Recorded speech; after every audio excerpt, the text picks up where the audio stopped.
Good morning, everybody. Welcome to the stream. If you have joined for the first time, John's right, you're in for a treat. We do things slightly different on the stream. We've got John on Discord here with me, and I'm waiting for David, who actually wrote the C list. There's one last minute thing that's keeping David from giving us the checklist, so we are buying some time here. I've got the initial version, so we're going to start with that anyway, and then we'll update when we get to that point. I'm going to release the C list later today. This, although it is the demonstration flight and the reveal flight, it also means that if we find any bugs, we can quickly fix it before we release it. If you are new to the channel, you need to please look below the video. When you click on show more, there's a lot of information there that you really need to take notice of. And also the private hangar link that I have there, that is where you will be able to download the list from. I made a specific list directly to the checklist as well, but in case that list or that link dies at some point in time, you can fall back to the hangar and just get it there as well.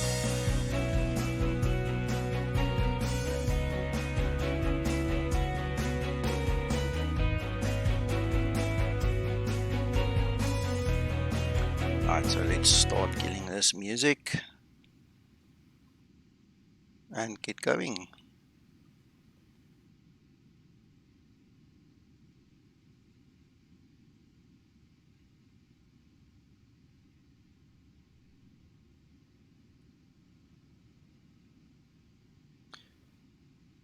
Right, so our flight this morning is going to take us from Porto in, I'm lying, I need to change this. Yeah, it is. It's taking us from Porto to Lisbon. I actually spawned at the wrong airport, my bad. That's why I got thrown for a second. So we're going to move to Porto and we're going to fly to Lisbon. It's basically my standard test route for the Zibo, and I fly between the two airports up and down because it basically contains all the relevant information, and we can do ILS or RNAV approaches, and it's nice and sweet and short where you can really practice everything that you need to do without having to sit and wait obviously an hour or two or three for things to happen. So if you are new on the stream, you are welcome. Anybody for that matter, you're welcome to chat with me. I'll try and take it slow enough. We're going to enable the voice side of the C list now. If you are going to use it yourself and you want it to move a little faster, all you do is switch off the voice. It will then move faster.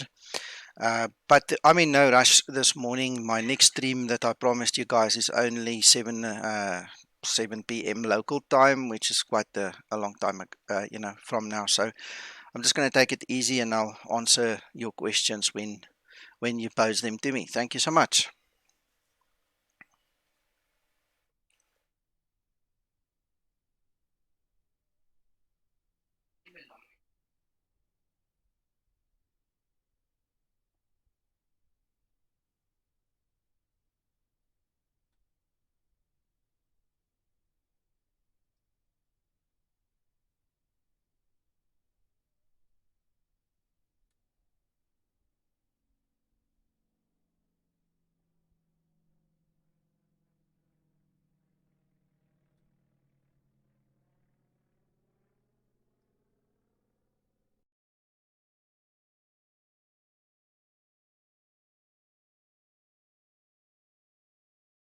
Good morning, Liam. Nice to see you on stream with us. Hope you had a good rest.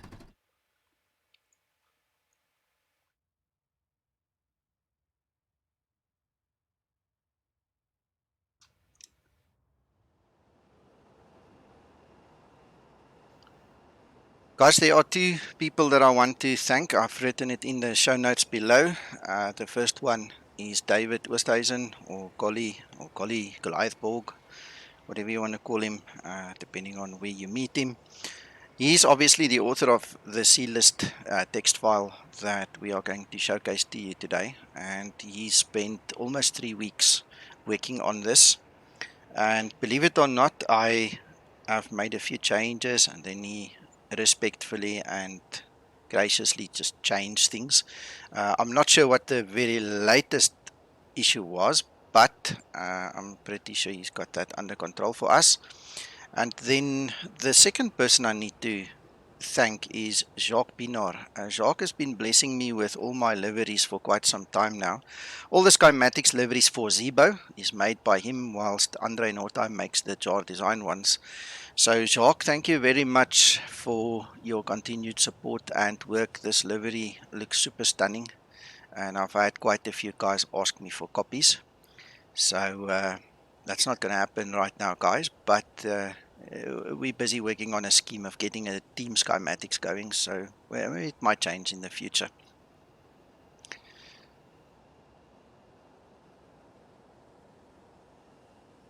Oh, goodness. All right, well, Liam, hope that hour is enough to keep you going for a short while. Guys, if you are not familiar with what the C list and the xChecklist is, let me just quickly give you a little bit of a background and a rundown. What you are seeing on the screen now is the little widget that comes from the clist.txt file that you can currently find in your Zibo folder. Everybody's got it. There's obviously somebody that has made it for the Zibo release. I'm not sure exactly who it is. It's probably in the C list noted somewhere. So what happens is you need to get hold of the xChecklist plugin. I'm going to show you where it's at and so on, and how to get it and install it quickly, as well as a bonus, so you guys really don't have to wonder how to get it going. It basically, the xChecklist plugin reads the CList file, and the CList file obviously then displays what you guys are going to see. There are two ways of doing it in essence. You can have like a normal drop-down list with a whole bunch of checkboxes without any checks and balances, so you can go forwards, come backwards, tick a box even though you didn't actually do the job. What David has done is he's built in checks and balances. Now you've got to hear him talk with his excitement about the Zibo. He was explaining to me how real and lifelike this aircraft is, and how explain and the weather and even loading the passengers, every single thing has got an influence on this aircraft, and how he then measures the flick of the switch, the voltage, the amps, the position of the flaps, the whatever. It is amazing when you start talking to him and listening how deep one can really go into the simulation, and he'll come up later and explain it to you himself. But he literally measures voltages, he measures amps, he measures one or more requirements for you to tick a box. This is not a question of, don't worry about it, I'll just tick it and go on. Some of the boxes do still work that way, because it's pointless to have some of them do that. But if you use our checklist, this specific advanced one, then it's not going to allow you to do certain things. Now, I'm not going to go and find one specifically to show you. You'll pick it up soon enough if you forgot to switch on the battery and you want to go and do something that requires battery power. So you'll see it won't continue. The checklist is also written in such a manner that it will act as a co-pilot for you. It will physically read the value of the required line or whatever it's asking you, the switch, whatever, and it will then determine, is it switched, yes or no. You will see in the checklist every checkbox with a little plus sign next to it is going to be an automatic check. If it's set, it will continue automatically. If it's not set, it is literally going to wait for you to complete the actions. There are certain things that you're going to have to do. It gives a bit of a different spin to the whole story of you being just a single crew member. So it's almost like adding extra crew member in here, a first officer for you. and I hope that you guys will find a lot of value in it. I personally am blown away to what this plugin allows us to do. So without further ado, let me quickly show you where we get it. The link is also in the show notes below, but let me grab my browser quickly and show you guys. So if you go to the explain.org and you follow my link, it's obviously going to bring you to this page. What is very important is this checklist of ours requires the latest version as of Thursday afternoon. It needs to be on version 1.36. If it's not on version 1.36, the checklist will not work. All right, so that's very important. Once you've downloaded the checklist, all you need to do is basically extract it into your explain folder in resources plugins. I'll show you that just now. So we're going to resources plugins, and then you will see xChecklist. All right, all you do is extract it in the xChecklist with all its folders, and that will give you the plugin to actually read the clist.txt file. And just to show you the actual file, if you go to aircraft Zibo, you can have it over there. There you go. That's where the file resides. Each one of you have got it. It's obviously not our version. And now that I've mentioned that you can have it and you can use it, you also obviously have to make a backup of this file, because the moment you do a full clean install of the Zibo, it's going to lose this file. It's going to overwrite it with the one that the Zibo team gives us, or whatever the case might be. So please make a backup of this file once you get it from our system. Now, once that is in place, I have also mapped a keyboard shortcut. So I have Control-C that I can use to actually manipulate it to bring it on the screen or not. You can go into your xChecklist plugin little menu system. There you can see the different sections, so you can jump to a specific section if you want to. If you want to quickly have a go at a certain page, it's there. In our setup, or the setup of the plugin rather, there's a couple of things that you can set. You can make it a translucent page or not. I prefer this one. A lot of guys have said to me, no, they like this one, so we just stuck to this one. If you take the translucentness away, you're not going to read the white writing that lovely. It's a mess. So we're going to have to either change that or not. We prefer this one, so that's why we keep it like that. There's an auto hide function that you can enable.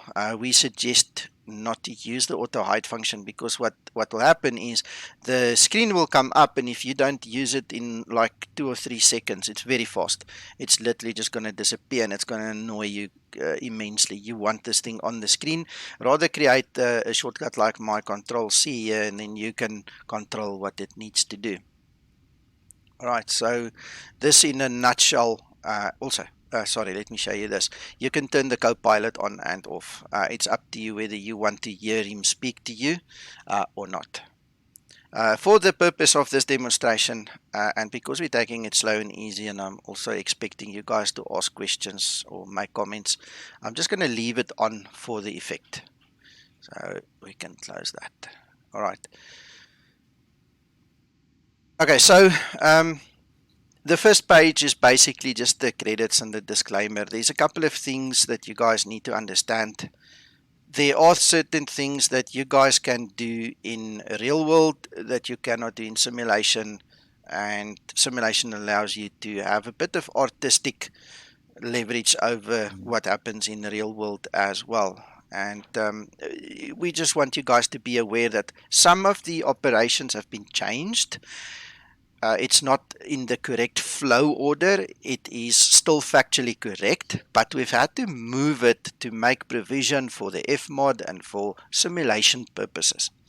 There's also one little thing that crops up every now and then, and it all comes back for me, and if I am completely incorrect, I just ask that you respectfully correct me there. But from what I understand is that when the Zibo mod loads, and because it is so lifelike and realistic, the hydraulic system isn't necessarily powered or energized to the point where the parking brake is actually sufficient for, number one, the GPU sometimes, and number two, the JAR Design Ground Handling Deluxe. So what happens is, even though the parking brake looks set, even though the light is on, the minute movements caused by the atmospheric interference, the wind, whatever you want to call it, the slope of where you stand, because at Lisbon, for instance, there is a slope in the parking. If you don't have the correct force in your hydraulics, the aircraft's actually going to run, even though it's going to run backwards or forwards anyway, even though your parking brake is set. So the workaround is also noted in my checklist, and it comes and points to the hydraulic, the electrical hydraulic switches. So what I suggest is run it for 30 seconds, switch it off, and then continue with your checklist. That has never failed me. I have not had a generator disconnect or a ground handling disappear on me. So those are the typical things that we look out for when we get into the nitty-gritty in the code of what's happening here. So I just wanted to mention that to you guys. Good day, Mr. Malone. Greetings from South Africa, sir. We have launched the satellites, we've polished them, and I hope the stream comes through crisp and clear to you guys over there. And thank you, one and all, for joining me. David has just joined us on Discord here. David, good morning. Can you hear me? Good morning. I don't know if I'm perhaps muted myself. No, you are audible. We can hear you. No, good. Good. Okay, so David, I've spoken a little bit about where we're at. Did you finish the C list? Can I quickly update it? You can update the C list. It's finished until the taxi procedure. I'll be working in the background on the rest. There's a little comma out of place somewhere, or just an apostrophe or something. But by the time you get to taxiing, I should have the problem sorted. Then you can Okay, just cool. reload it again. So I'm taking the one of 10:12 this morning. That's the latest. No, that's the latest, yeah. Alright, so I'm going to quickly copy it. Let me actually do it here. Right, so I'm getting the C list file. All I do is literally just dump it into the Zibo folder. It overwrites the one that is there, and then I can simply reload it. Alright, so then we are on the latest version.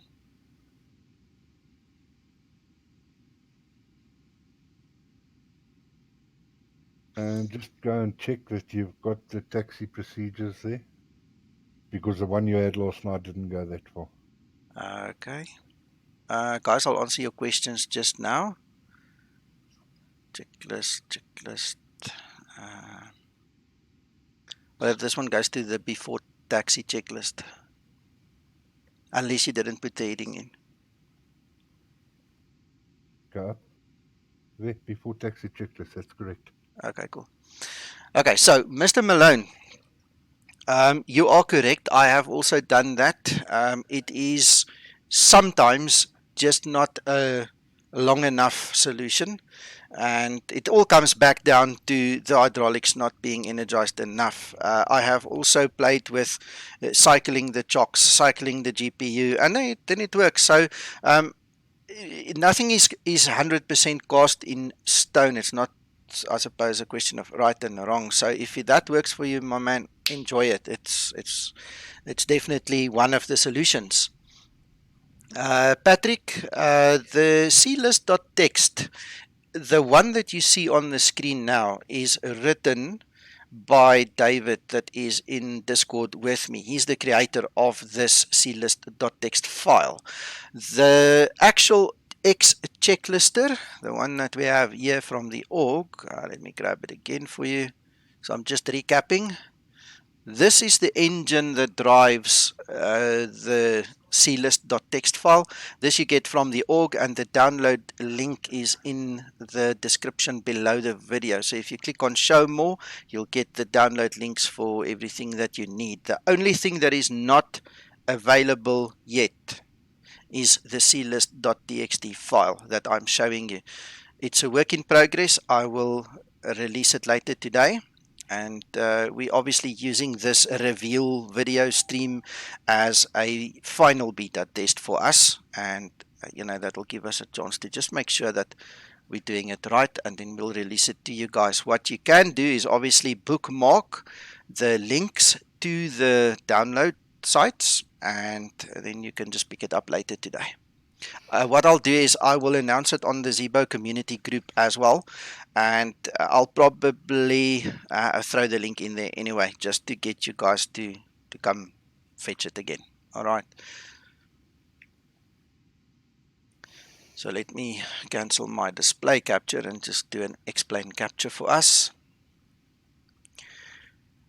All right, guys, just one quick note for those of you that have not seen some of my other videos and might not be aware of it. I have configured the built-in explain flashlight. If you can see there, I use a shortcut key F for flashlight. That brings it up. We obviously have a bit of a early morning in Porto. It's not very sunny. There's not much we can see. So if you guys ever get into this situation, you've got a choice of a red flashlight or a white flashlight. It's in the actual explain commands. So you can just search flashlight and you can choose the red one or the white one. Let's just, for our purposes, I don't want to do that. Let's just change it to the red one. So let's toggle it. There you go. Now it's red. So a lot of guys have asked this, and I try and answer everybody, but I don't see everybody actually using it. But that's where the flashlight comes from.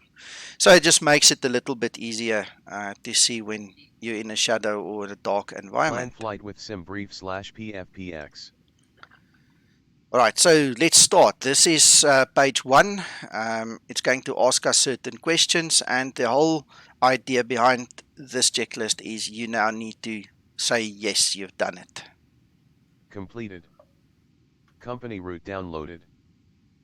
Alright, I have created the flight plan. I have downloaded Completed. the actual route. Charts available. Charts Yes are available. No. Pre-file on online network, if applicable. It's not applicable, Yes so no. we just continue. Set chocks. Checked. Alright. Ground power unit. Where's the best place to display it? Alright, so this is now how it works. It's obviously detected that I have set the setting in the Zibo tablet to set the chocks when I load the Zibo. So we're happy with that. The system goes, it checks the state of the chocks, it finds it set, and it reports back. The next thing it checks is ground power unit. It did not detect the ground power unit. So what now happens is we go and enable it. It will then read the state and continue. Connected. Battery.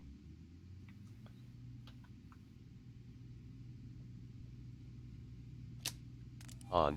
Guard down. Standby power. Auto. Guard down. Generators drive disconnect. Auto. Guard down. Set ground power switch on. On. Parking brake. Set. Doors. Alright, so it's going to wait for the doors now.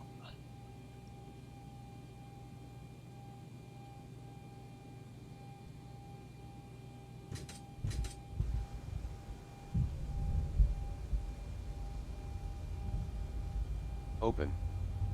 Service crews on ground. Yeah, Mr. Malone, we all learn something every day. I tell you, I'm amazed at the depth of this hobby. It is overwhelming sometimes. I'm glad that we can introduce you guys to some new stuff as well.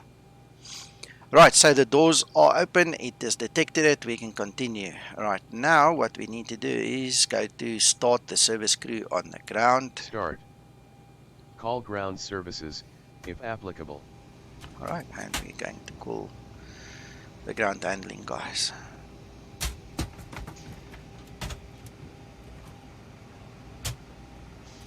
Alright, so just to keep the show going, I'm going to energize the hydraulics for a few seconds, just to make sure that we don't lose the other guys and the other things. And we'll switch it off. If they go, they go. One of those things.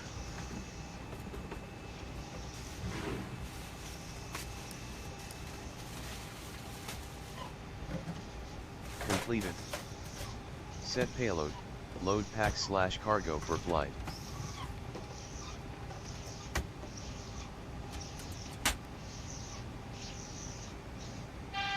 Right, I'm just opening my Adobe on the side here, and then I want to show you guys one more thing, as we are now going to look at something very similar. This C list is obviously based upon my advanced PDF checklist that is available for download already in my private hangar. And one of the nice things, because it's a PDF and so on, is we can actually go to the AVI tab and we can load the charts. So what I did was, there's the actual checklist. You guys will recognize it if you have seen it. So the checklist can be read from the tablet. You can just zoom in, work through them. That's exactly where we are at now.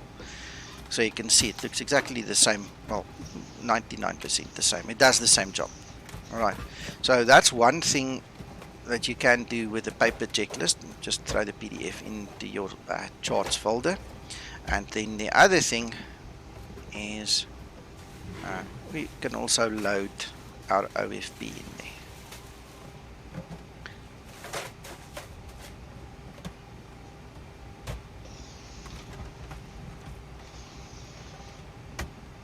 So over here we can see the payload and the fuel. What I'm going to do is then obviously go to the fuels and weights. I'm just going to use my external at this point in time, my external PDF, and the payload is 18.3. Completed. Set block fuel. Alright, the block fuel that we're looking at is 4.8. Completed. Takeoff weight.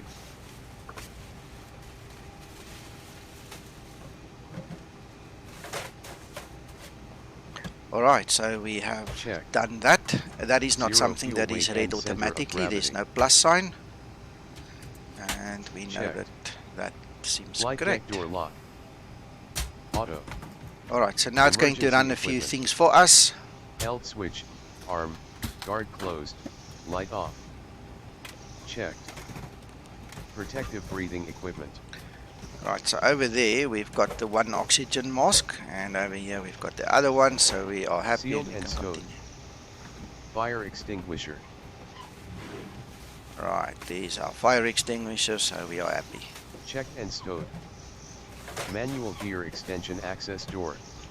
Right, before we go too far, let me show you. Internal and external lights. This is the manual gear extension door that it is checking. Now check, it actually reads the state of that door. How nice is that? I mean, who would have thought that somebody would build a check in there, but it's there and we can use it. So that's just a nice show off thing. Thank you Zibo for all the nitty gritty stuff. Alright, so the next step is going to be to get all the lights going.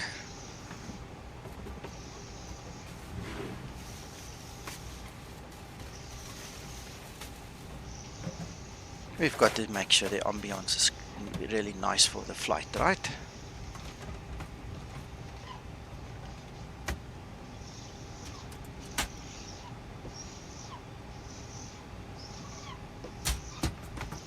As required.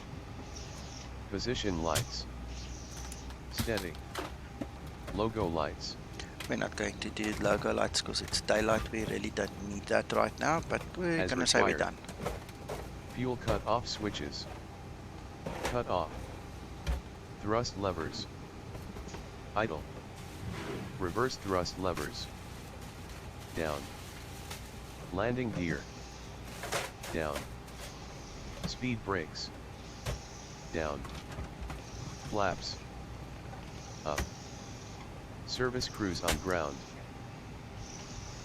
Stop. IRS mode selectors set.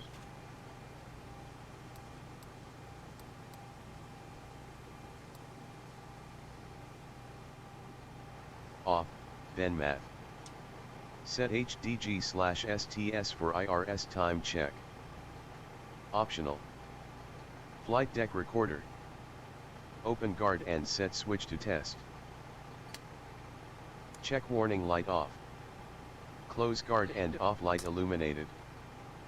Checked. Mach speed warning 1. Test. Mach speed warning 2. Okay, I'm just gonna pause there for 1 second again. Again, just to reiterate, if you don't do the actual action, it's gonna wait for you. Test. Stall warning 1. Test. Stall warning 2. Test. Reverser lights, engine 1 and 2. Extinguished. Control lights, engine 1 and 2. Extinguished. It's those two lights over there. E.C switches, engine 1 and 2. On, guard down. ALTN lights. Extinguished. I just want to change this to the white flashlight because oxygen then we can pressure actually indicator. read if we zoom in. Checked, above 1000. Passenger oxygen switch. Auto, guard down. Landing gear lights. On and green. GPS light. Extinguished. Flaps lights test. Checked. GPWS/wind shear configuration. Right, guys, and just if you're sitting here thinking, oh my goodness, I don't want to do all this every time, we are going to release a CList text file for the basic checklist as well, which is literally only going to bother about the things that you seriously have to do. It's going to cut out all these things that would be considered as advanced or first flight operations. If you read the actual Delta operations manual for Delta Airlines, they specifically note a lot of these things under the first flight requirements. So in other words, it's early morning like we have now, it's dawn, you're getting to the aircraft, it's the first flight, then you obviously have to do a little bit more than when you've done your third or your fourth leg for the day. Obviously, if you've been in that aircraft for 6-7 hours already, you know what's on and what's off and what's not necessary. So that's why the basic CList will also be given to you guys. Even myself, when I just want to get in and fly, I don't want to go through all this necessarily, unless there's a real good reason. But it's nice to show off, you know, it's nice to show you guys what we are capable of doing. So for the GPWS, I mentioned in one of my previous flights, it's not modeled. I need to apologize. David actually showed me. Thank you, David. It is modeled. Test. Wait for test to complete. Wind shear, wind shear, wind shear. Right, so that button is for your GPWS and wind shear test. Pull up. Obstacle, obstacle. Pull up. Airspeed low. GWPS test pass confirmed. TGAS test, hold for 3 seconds. Test. Adjust vertical speed. Wait for test to complete. Adjust. Climb, climb now. Climb, climb now. Climb, crossing, climb. Climb, crossing, climb. Climb, climb. Clear of conflict. Descend, descend, descend, crossing, descend. Descend, crossing, descend. Descend, descend now. Descend, descend now. Increase, climb. Increase, climb. Increase descent. Increase descent. Maintain vertical speed. Maintain. Maintain vertical speed. Crossing. Maintain. Monitor vertical speed. TCAS test. Pass. Thanks, Mr. Malone. Dobby, just Gas make a test note pass there confirmed. as well. We need to just Fire make sure tests. that we've got the same words. APU It's on probably engine my operation fault test. now for changing this thing on you. Sorry. Right, okay, so that is done. I just want to quickly go back there. I think I might be misunderstanding, so give me 1 second. Let's just quickly go back there. Let me show you a bit closer what it says as well.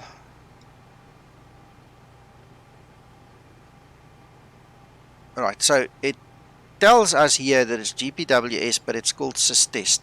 So same thing, but I hear there could be a little bit of confusion, so we'll look into that. We'll just make it easier. Right, then it's time for the APU and engines operations test. So let us move to this view. I'm using X camera, by the way, guys, if you were wondering how I'm moving around like this, it's X camera. Right, so our first test is to the left. Checked.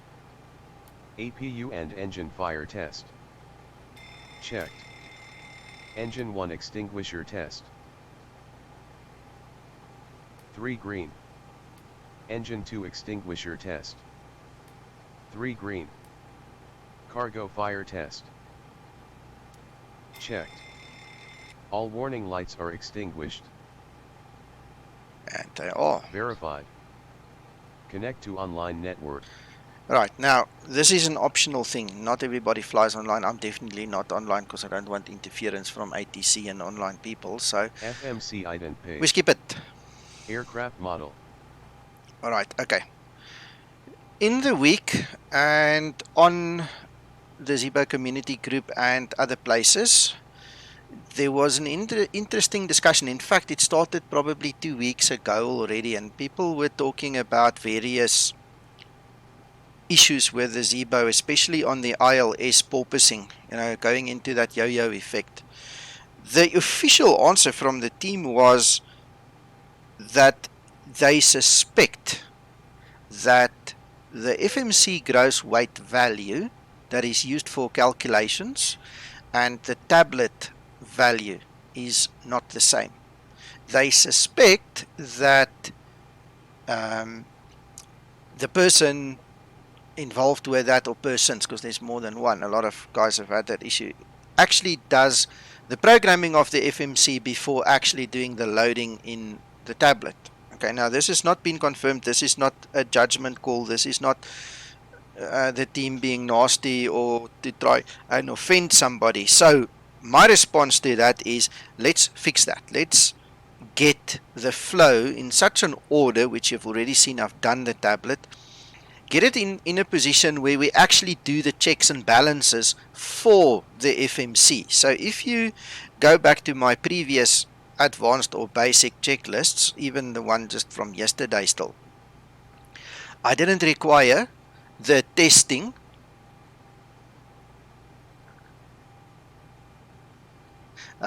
sorry, I'll answer you just now, Patrick. Give me 1 second. If we look at the FMC and the checklist can test the states, and if you look at the paper, the PDF checklist, there's certain things that need to match in order for this aircraft to actually function. Now, this is factually true for the real world aircraft as well. This is not a bug and it's not a problem. It is literally how it is in real world. If you don't give the aircraft the correct values, and no offense is intended, it could be an oversight, it could be a lack of concentration, it could be a lack of knowledge, it could be a whole bunch of things that could lead to this. It could be incorrect training, you're believing the wrong thing. So what we're trying to do in response to what Twixter said is, let's put the checks and balances in place. And one of the things that we start with, which has not really been part of any checklist, is let's check the model.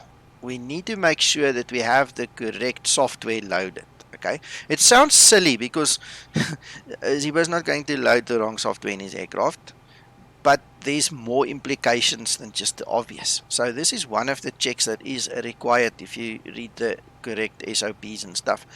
That's how it is. Check. So we check that. Engine rating. We need to know that we have the correct engine rating. There's nothing worse than gunning down the runway, thinking you're going to take off, and then you end up in a building killing everybody, or going down a ravine or something. So we need to make sure we've got the right rating in the software. Check. Alright, the NAV next thing data that we check need to current. do, and I know a lot of you guys do not subscribe to Navigraph. I would highly recommend spending the $10 per month or paying the lump sum, guys. Really, it is part of what makes the aircraft, as great as it is. The philosophy of the design is that everything is free. It's based upon the Laminar research databases and things, but Laminar does not update everything. And there's a couple of real world examples like LTFM, the new airport in Istanbul, that's just not part of the database. So there's issues that I don't really want to discuss now. There's ways of fixing it yourself.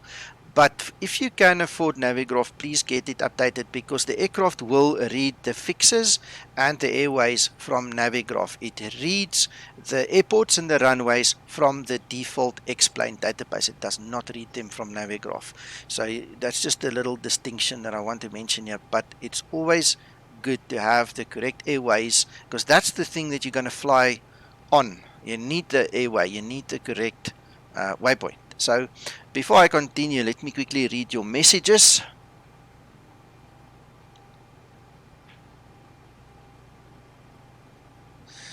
Patrick, David is working behind the scenes on a training version of the checklist, and we were discussing it late last night. We ended our testing way past midnight last night. So the thing that you're talking about, you're not the first person asking for a picture reference or something. That unfortunately is something I don't do. I offer you the video. So if you want to see where these things are, I've tried to show you as I'm talking and so on. So you can always refer back to this video. But David, if he finishes the training module, there was talk about having picture references specifically to help guys like you. So just hang in there. I'm sure it will come.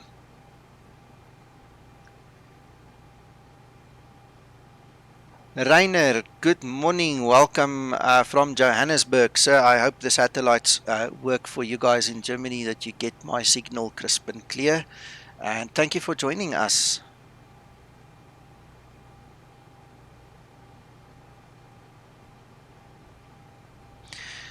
Liam, true. You can buy the nav database updates, which is cheaper than buying the full package. But I tell you what, with me and my experience, I prefer just paying the money. But that's just me. So anyway, let's continue. Right, so nav database, it's current. POS int page. Enter ref airport ICAO code. All right, so we are. Good morning, Edwin. And everybody else that have joined that I don't mention specifically. Guys, you are more than welcome. Stick around, throw me with your questions and your suggestions. If you pick up a little error, remember this is not only the reveal flight, this is also still beta period for us once the stream is finished and me and David are happy. And I want to tell you guys, David works at a very, very, very high standard. He is absolutely dedicated to the highest standard. So if there's anything that you need changed or whatever, throw it here in the comments. We can go review it. We'll make sure that this is going to be one of the best C lists out there. So thanks for your help with that as well. Right, let me quickly continue. So before we do, let me talk to you guys about the coordinates here. I've seen a lot of confusion. I've seen a lot of incorrect references on various Facebook groups. There is only one true real value that you are supposed to put in here. There's also another little gem I want to teach you guys today, which I learned from Cloudybox the other day, which I didn't know. I mean, I'm used to doing things the way I was taught by the other real world pilots. Yeah, absolutely. Me and Jorge, we're good friends, and he's taught me a lot. He's given me a lot of insight into proper procedures and things. So anyway, when you look at the Boeing FMC, anything that has a box, that is mandatory. You cannot fly this aircraft legally without filling the box. All right. When you see little dotted lines like we have at the gate, a dotted line means it's optional. Now there's one point of debate in the whole FMC, and that is the assumed temperature. They call it the SEL temperature. We'll talk about that later again, and I'll remind you of this part of the discussion. When you see a box, you absolutely have to fill it in, and it has to be the correct value, because that value is taken into account by the mathematical calculations, and your life depends on it. No questions asked, that's how it is. So what's the correct value? The correct value is not the last known position. The last known position of this aircraft was LPPT Lisbon. Alright, I physically moved it in front of you on the stream to come to Porto. So that is disqualified immediately. The tug could have come, the airline could have instructed the tug to come and pull this aircraft from one gate to another gate. Anything could have happened. You cannot use the last known position.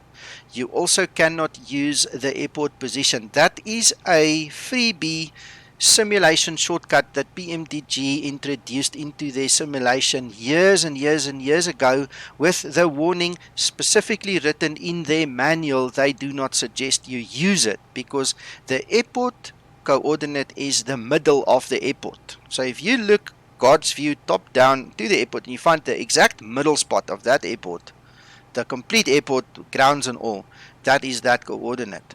Now in the real world, you have to be within, and I'm speaking under correction, but if memory serves me well, 3 nautical miles of your aircraft position to align your IRS. If you are outside of the 3 nautical miles, it's not going to work. Alright, anyway, so how do we determine the right one? Let me first of all just take you back up to the IRSs. I want to show you where it comes from, so you guys understand it's not just smoke and mirrors. There's a reason for it. Sys display. This little magic button over here tells us that GPS left is the actual primary GPS. If you go and read at some technical site on Boeing, you'll see that the right one is always reserved for redundancy. It's there for backup. It is not made to run the aircraft. It is there if GPSL fails. So first of all, we know we're on GPS left. Then if we go back and we go to page 2, you'll immediately see the GPS. The moment this aircraft got power, that GPS started looking for itself. It started looking for the coordinates and it's found it. And this is the correct one, GPS left.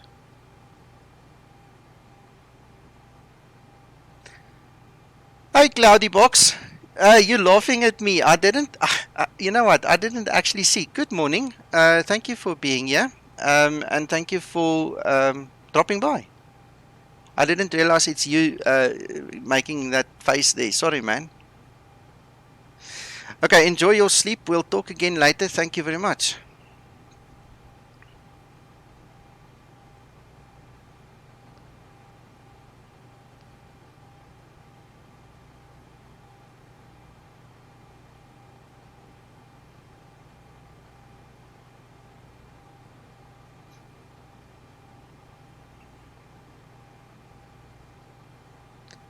Yeah, you know I always do. Thank you. Thank you for your support as well. If you're going to stream later on, I'll be doing a look around for you. But Cloudy Box, while you are here, I'm going to do another stream, and if possible, can you maybe just make an appearance on the second stream later today as well?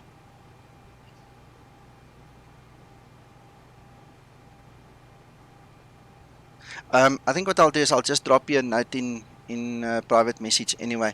But if you can, buddy, it will be awesome.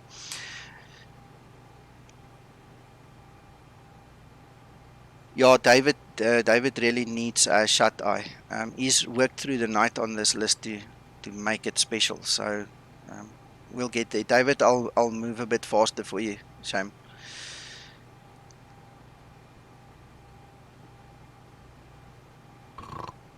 Are you here, David? I hear you snoring. Okay, guys, so, okay, good. So, let's continue. LPPR is the origin. Fantastic, fantastic. I'll do that. Thanks, Cloudy. LPPR is the origin. We need to put that in. So, we need to say yes. Check. We've done that. Enter GPSL coordinates in set IRS position. Checked. Route page. Activate then execute when completed. Alright, so let's read from the top. We need, this is a requirement, we need the origin ICAO. We need the destination ICAO.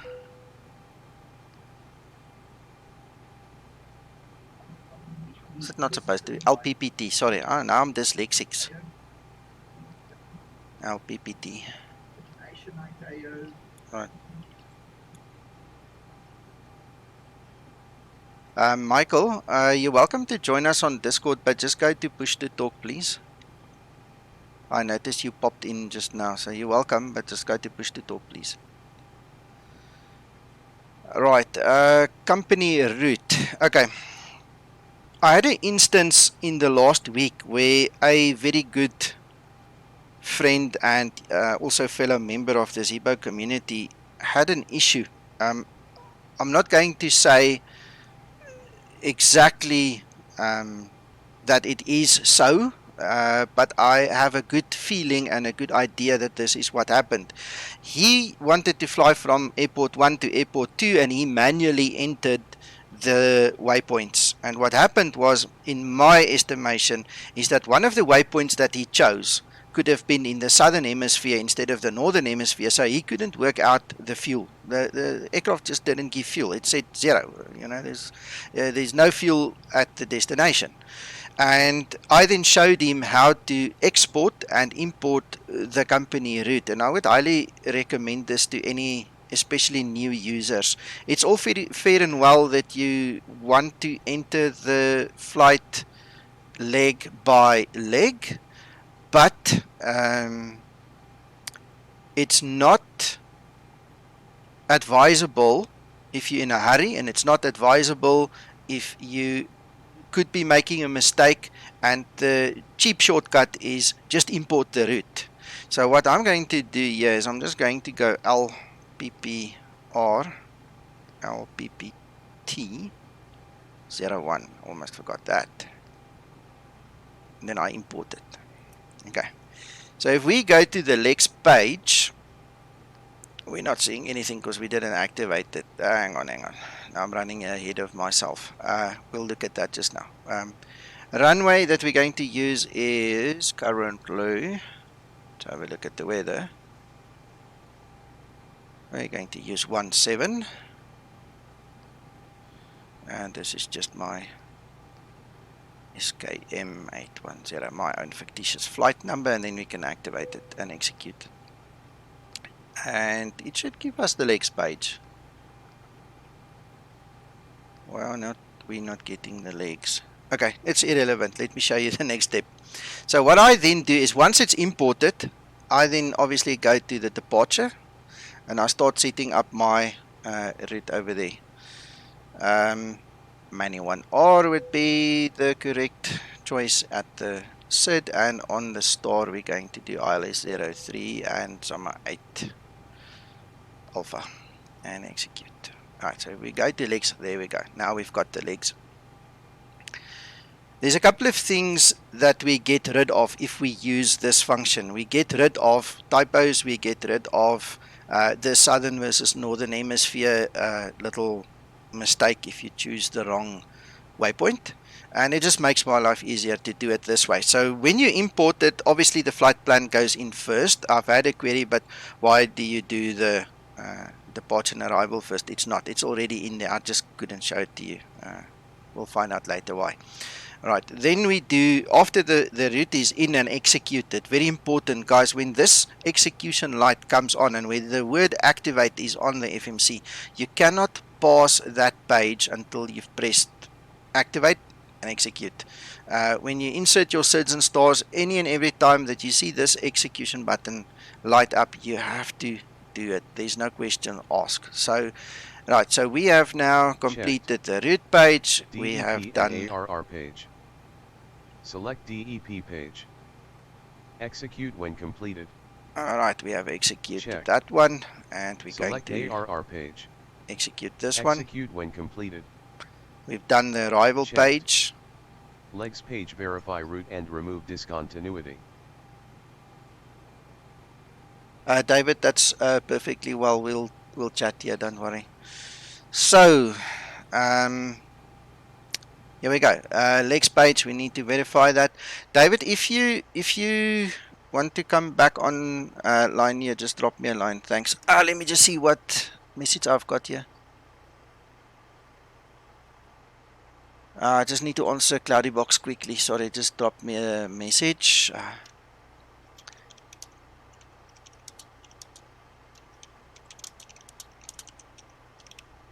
Right, okay.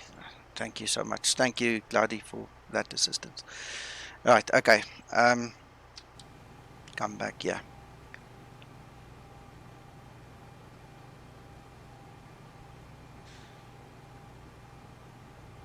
Number 5. Alright, so again I'm using X camera, so I've got the special view set up for me, and I can then quickly run through the legs here step by step.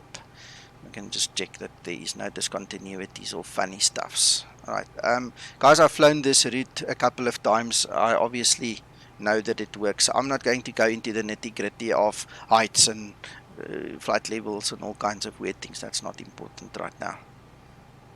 Alright, what is important is we have verified the legs. Perf int page. Execute when completed. Alright, then we go to the preference initialization page. Gross weight, and this is one of those things that we definitely need to check. And we need to make sure that we have the same value. So we're looking at 64.5 tons, and we have 64.5 tons. So in other words, to satisfy the team's requirement that we check both sides, we've done that.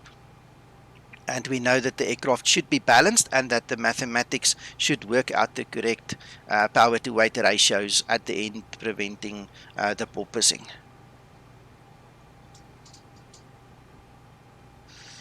Right, okay, then the planned fuel, we're going to get that off the OFP. We're looking at 1.9 for the trip. Guys, by the way, I'm using PFPX. If you go into my hangar shortcut below the video, you'll find all the PFPX information there, and that is coming to you courtesy of Twixter. He helped me set it up and gave me the correct values. So it is also published in the Zibo community group if you are looking for the paperwork. But if you just want to see the little screenshots and stuff, the actual values, it's in my Zibo folder, as I say, in my private hangar. So just go have a look there. Right, our reserves is based upon the ICAO 30-minute requirement. In my humble opinion, it's a bit low.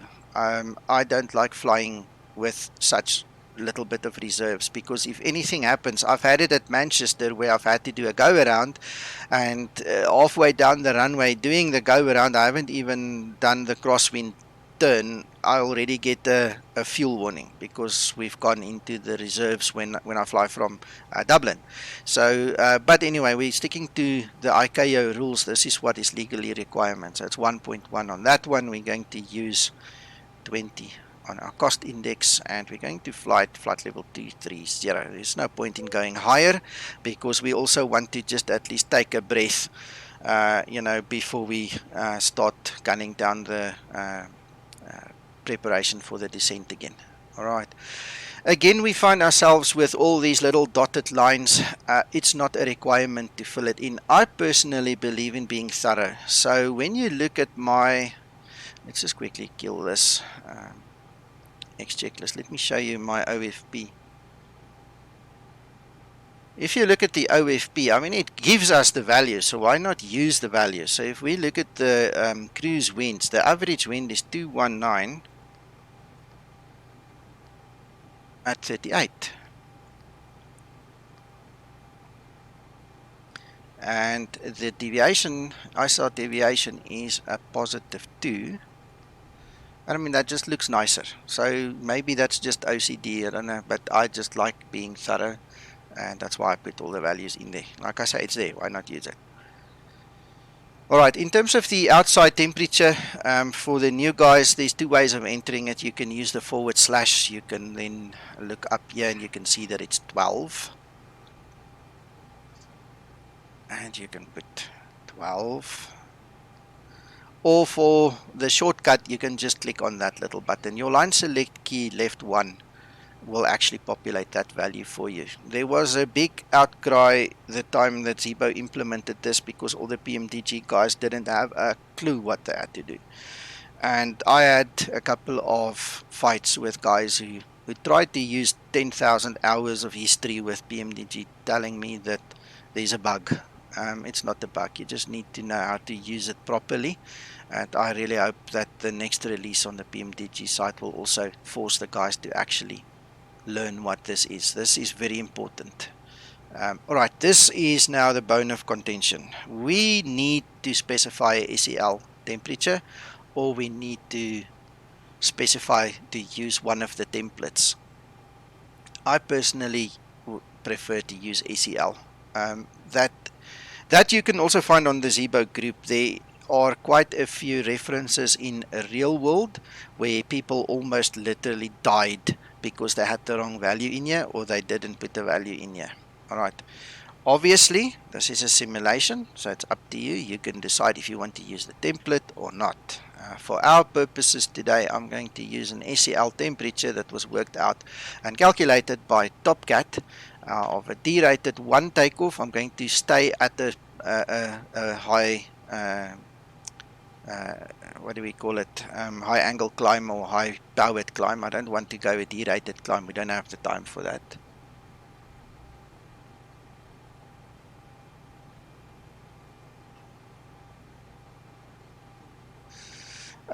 Dean, there must be. You're asking me on short notice now. Well, my mind isn't exactly there. There's got to be a place to change it. If you bear with me later on after the flight, I'll gladly help you look for it. There must be an easy way. And guys, if there's anybody else on the stream who knows exactly where to click to just change the Fahrenheit to Celsius, if it's not in the tablet, it's going to be somewhere in the X-Plane setup. I'm not sure. I don't know. Please help.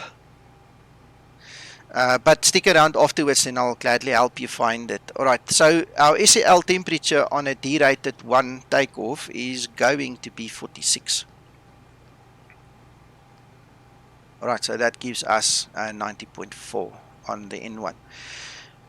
I want to share a rule of thumb with you. I'm actually kind of scared and don't know if I really should do this, but just bear with me, okay? And this comes from real world pilots that have taught me this. There's a limit as to what the bottom limit and the top limit of the SEL can be. You have to be at 30 degrees Celsius and up to 60 degrees Celsius. Those are the limits. That's the actual Boeing limits. Alright, I have seen one or two guys go just over 60. It's pointless. It's absolutely rubbish. It doesn't help. Even if I see a value this morning when I did this calculation, I got a value of 56 degrees and I go, no ways, no, I'm not using that. There's in the rule of thumb, there's also a little bit of logic that comes with experience and somebody teaching you. So what you usually do is you can take your outside temperature and you multiply that by 2. So we've got 12, that will give us 24. Alright, but we know that the Boeing limit is 30. You can't go below 30, you're wasting your time. Alright, so if we actually use the rule of thumb and we say, okay, so 12 times 2 gives us 24, but we know we need to have 30, and we go and we put, let's go back to the normal takeoff, not this, it's the D-rated one, and we select 30, and we put 30 in there. You still get a valid D-rated takeoff. Okay, if you go and put 46 in there, you still get a valid takeoff. So if you guys are lazy, and I'm not saying it facetiously, Please don't be offended. If you're lazy, I do it sometimes. Just thumbs up. You know, why go buy a program when you know the rules? It's like any game in the world. If you know how to do brain surgery and you know you're not supposed to cut in a certain place, you just don't do it. So if you stay within the rules, times the outside temperature by 2 and make sure that you use a value between 30 and 60. But try and keep it lower than higher, because otherwise you're going to run into issues. I mean, just from 46 to 41 gives us extra power. Now, in the real world, if you do that and you get into an accident, you're going to jail if you don't die. Okay, so don't do this in the real world. But for flight simulation purposes, that's just a rule of thumb. Just by the way. Right, if you've got TopCat, Toper, QSIM Planner, or any of these other fancy calculators, by all means, I recommend use whatever they give you, but make sure you stay within the limits. Right, where's that C list again? We're done with this page. Oops. Checked. And one limit page. Mark checkbox when complete. Alright, you might have just realized now that I tried to skip one of the sections there and it didn't want to go. You can say I can click here as much as I want. It's not going anywhere. Thank you, David, for the stop and the check and the balance that you're putting in there. Mr. Malone, you're welcome. The admin will block you, this robot thing, but I will put it through. So just put the link in there and I will gladly publish it for you. Right, so yeah, David, thanks very much. And guys, this is also, very valuable. You shouldn't skip pages, right? Let's do that. Takeoff page. Enter the CG. Press LSKL3. Alright, we're going to do the select flaps first. The reason it doesn't have a checkbox on those things is because it's not checked. The actual C list and logic behind the scenes does not check them, so just bear that in mind also, guys. So we're going to do flaps 5, enter CG, and before we do the V speeds, we're going to go to our next page. Checked. Takeoff page, right. Page 2. Our runway Set winds. runway Sorry guys, sorry. Speak too soon. The runway winds 120 at 8. I'm just using the normal METAR values. We don't have readings at the end of the runway where we're going to take off from, so it's pointless to split hairs about that. There you go. Runway, the runway slope. Okay, if you look inside of my vault, you will find that I created a little Excel calculator. A little spreadsheet where you can then enter the highest value, the lowest value, the runway length, and that will work out the runway slope for us. So if I stop being lazy and I actually use the tools that I make, let's grab our chart. Oops, wrong one.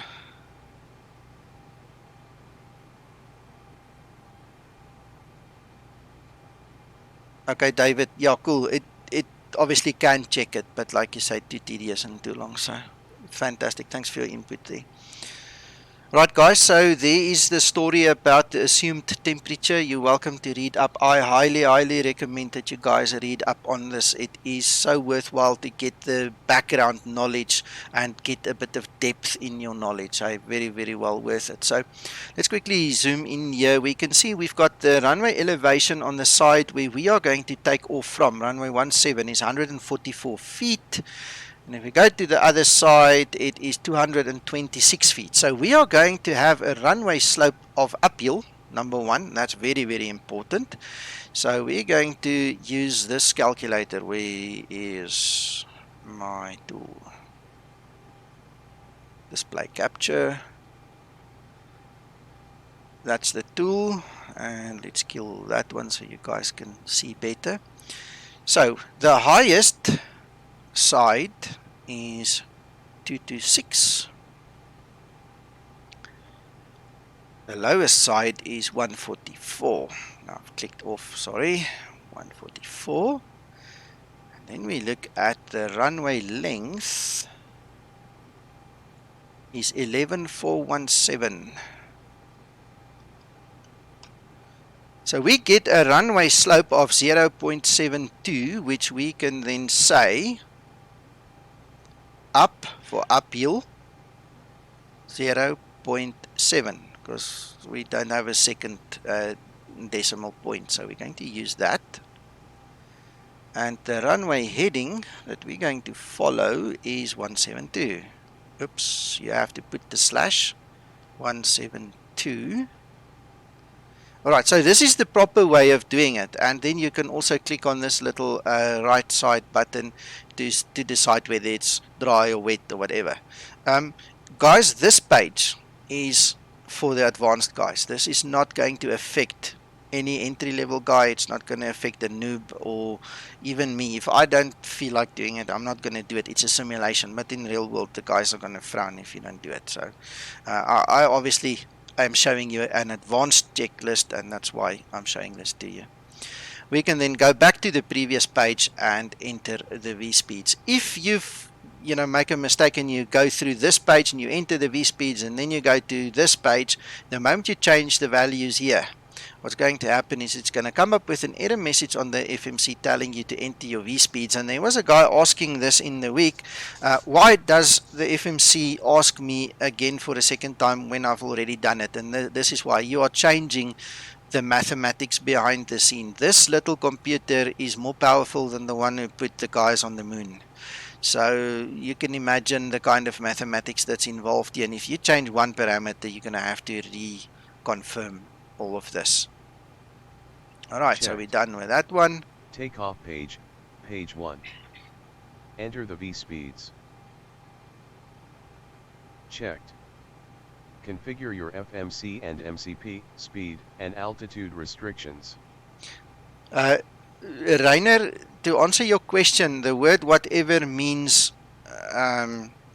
if it's raining, you need to set it on wet. If it's dry, it's dry. So whatever the conditions are that you're facing, I mean, if we look outside now, there's no rain. So obviously it's a dry runway. There's no water, there's no contamination, there's no snow, there's nothing other than a dry runway. So I hope that answers your question. If not, give me a hint, then I'll try and rephrase it for you. Alright, so that SKR, I have no idea. I'll find out and I'll tell you guys. I literally have no idea. Can somebody maybe Google it and tell us? Maybe that'll help. Guys, just as a matter of interest, I'm a real world sim pilot. I have some limited time flying in the real world, and it's limited to Cessnas. I'm not a Boeing pilot. My real world experience did not extend this far. So I have been flying the 737 since PMTG released their first one, and I've obviously had some pretty good training from real world guys. I've been privileged enough to give training to real world guys on the simulator. I've worked for a local airline with their simulator, so my knowledge is sharp and all, but I'm not a real world Boeing pilot. So yeah, I do get instances where you ask me something like that. I have absolutely no idea what that means. S could be snow. I have no idea. It could, yeah, I don't know. It could also pertain. Thanks, Rainer. It also could also pertain to the actual runway. Let me show you this quickly. Oh, I want to show you this. Okay, skid resistant. Okay, all right. That is an awesome. Thank you, Dean. Thank you very much. I just want to show you guys something here also quickly. Let me just get my Navigraph on the screen here. Navigraph, come back. Let's make you a little bit bigger. You guys are awesome. Thank you very much for all the help. when we do the takeoff calculations with TopCat, for instance, you are also able to include the little shoulder there, and on the other side. Oh, now I'm just moving this thing. That's not what I want to do. I'm on the wrong page. Let me go back to where you can see what I'm doing. Okay, so the Torah value is the complete runway, including your overflows and shoulders and everything. So I was actually thinking that maybe that it was referring to that, but I love what I see here. It means a lot. Skid resistant. That is so nice.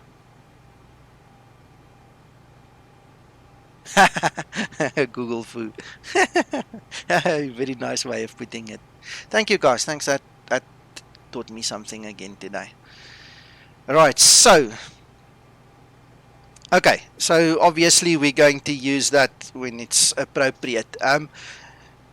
Guys, I think if we look at the evolution of Zibo and we look at the actual nitty-gritty things and the absolute level of detail that's gone into this aircraft, I don't know of any other aircraft that has gone to this detail. I mean, like I said in the beginning, David can tell you what is red, what values are available, and it is mind-blowing. So I don't think that value might be useful today. I don't know. You guys can go check it. I'll ask one of the team members later when I speak to one of them. But even if it's not available today, I can guarantee you the moment it needs to be available, it will be available. So it's just cool. It's nice to have all these toys to play with.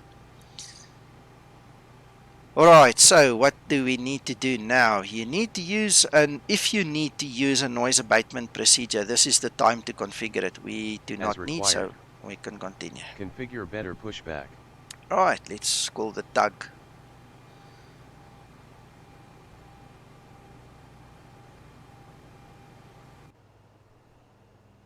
Ground to cockpit. Plan acknowledged. Call me through the menu when you're ready. Alright, so that's done. Flight control panel. Flight control switches, A and B. Okay, I'm going to zoom in a little bit so you guys can see. Low pressure lights, A and B. Illuminated. Spoiler switch, A and B. On, guard down. Yaw damper. Okay, I'm just going to pause here for a second. Again, always remember, David's got checks and balances. If that is not true, it will not continue. Every time you see the plus, this is freaking amazing. It will actually read and wait if it needs to. So we know if this checklist is done, this aircraft's flyable, it's serviceable, we're going. On. Alternate flaps, master switch. Off, guard down. Alternate flaps, position switch. Off. Navigation panel. VHF math. Normal. IRS transfer switch. Normal. FMC transfer switch. Normal. Display panel. Source selector. Auto. Control panel. Normal. Fuel panel. Engine 1 and 2, valves closed. Illuminated. Engine 1 and 2, spar valves closed. Illuminated. Engine 1 and 2, filter bypass. Extinguished. Fuel crossfeed selector. Closed. Crossfeed valve open light. Extinguished. Fuel pumps, all. Off. Center tanks fuel pumps low pressure lights. Extinguished. Main tank fuel pumps low pressure lights. Illuminated. Electrical panel. Cab/UTIL power switch. Guys, I'm just going to interrupt it here. For those of you that do not know or do not realize, if you look at the overhead panel, it's got different columns. There is one column, another one, another one, another one, another one. Okay. The way that this panel is laid out and the way that you need to use it is always from the top left to the bottom right. So you will always work top to bottom, then you move to the right, top to bottom, you move to the right, top to bottom, etc., etc. So that's just a little hint. On. EFA/pass seat power switch. On. Standby power switch. Auto, guard down. Standby PWR off light. Extinguished. BAT discharge light. Extinguished. TR unit light. Extinguished. ELEC light. Extinguished. Generator drive disconnect switches. There we both. go. Off, guard closed. I lost myself there for a Drive second, sorry lights. guys. Illuminated. APU bus transfer switch. Auto, guard down. APU transfer bus off lights. Extinguished. APU source off lights. Extinguished. APU gen off bus lights. Illuminated. Lavatory light. Extinguished. Equip cooling, supply switch. Normal. Equip cooling, exhaust switch. Normal. Emergency exit lights. Okay, this was an interesting thing. You know, when you flight sim, you don't always think about, you know, air law. But this is also something that I was taught recently. In America, the FAA does not allow, and I'm pretty sure it's for the rest of the world too, there must be some correlation, but I was told by a cloudy box as well, you can't load passengers if you do not switch this switch on. The emergency lights needs to be armed. Only and only after this has been switched on Armed. are you legally Guard allowed down. to start loading packs. So how's that? And Just right also a wiper little bit of switches. information. Engine start switches. Auto. Select IGNR. Check. Windows heat power and overheat test. David, I've just noticed something. On the previous page, this IGNR, if you read the Delta Operations Manual, you'll see that the IGNR is only used for the ground air start unit. If it's like what we're going to do, we're going to use the APU to start. This needs to go to both, just as a matter of interest, eh? Right, then we go to the windows. Tested OK. Windows heat left and right. On. Probe heat switches. Off. Wing anti-ice. Off. Engine anti-ice. Off. Engine hydraulic pumps. On. Electric hydraulic pumps. Off. Verify the low pressure lights. Illuminated. Verify the door lights. These are the door lights, guys. Self-explanatory there, really. Checked. APU start. Left aft or FWD fuel pump. Alright. I'm just going to repeat this story maybe today for the last time. So it's an interesting story. Most guys use the forward fuel pump for the APU. Most new generation engines come out with a DC pump. You don't even need to switch this on. But in the old days, and most of the NGs that are flying, the guys use the forward pump because of maintenance, not because it's the closest. The closest pump, the one that, according to the engineers, make the most sense to use is the aft. I can actually share the graphics with you. I've got the schematics and I did some investigation, because this is like one of those things where the nicest people turn into the biggest ogres, and they want to rip each other's heads off. How can you use this pump? And why not that one? And then there's a big fight. So the simple reason, after all my investigation, is this: when you use the aft pump and that thing breaks, it's a maintenance headache. It's difficult to get to it. It's more expensive labor-wise. So that's why the guys say, use that one. It's APU easy to start. get to, easy to replace, and more cost effective. So that's the story behind the stories. You don't have to kill each other.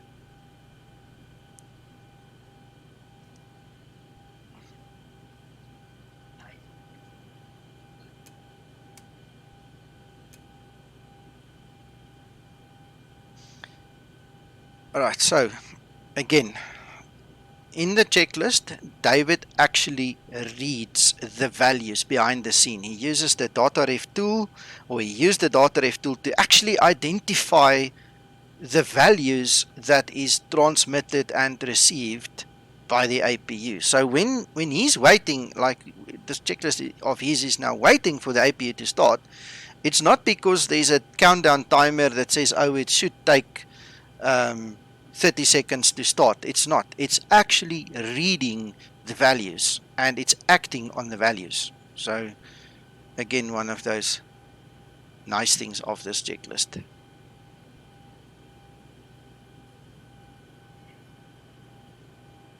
APU started. APU generators, both. On. Ground power off. Confirmed. Ground power disconnected. Confirmed. Start flight leg. Confirmed. Pressurization panel. Cabin differential pressure. 0. Cabin altitude. Field elevation. Rate of cabin climb. 0. Air conditioning panel. Air temperature source selector. Okay, that can be anywhere. I mean, that's just where you tell the temperature to be read from. It's irrelevant where you put it. If there was really a difference in power between aft and forward, this is just where the little dial would have showed you. Alright, so we can say as required. That's fine. Trim air switch. On. On. Verify temp zone lights off. Extinguished. Temperature selectors. Alright, they're all on auto. We're happy with that. As required. Recirculation fan switch, both. Auto. Left and right pack switches. Auto. Isolation valve switch. Open. Engine bleed air switches. Off. Pack lights. Extinguished. Wing, body overheat lights.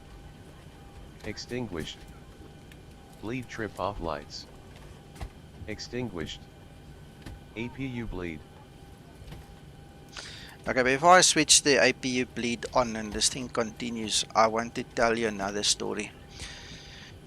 There are a lot of guys who obviously pick up on certain things and they don't necessarily understand, or they do understand but they don't necessarily convey the message properly to the community.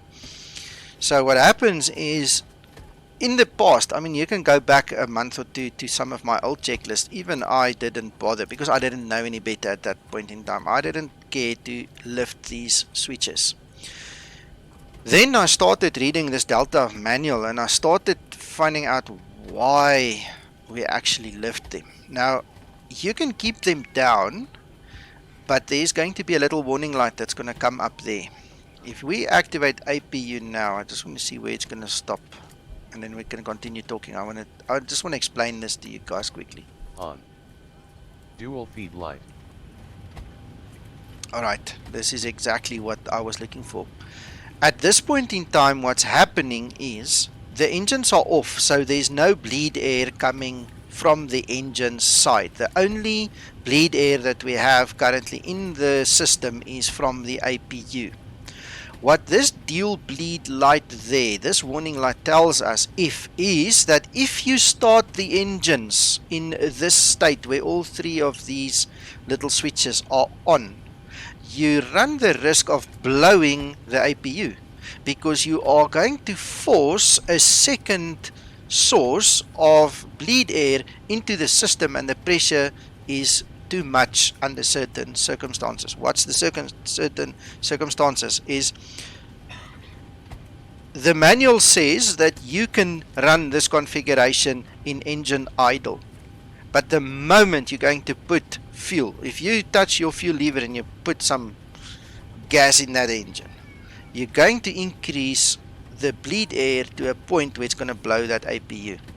And this is why it's okay under certain circumstances, and the real Boeing pilot can definitely tell you more than me exactly where and what those circumstances are.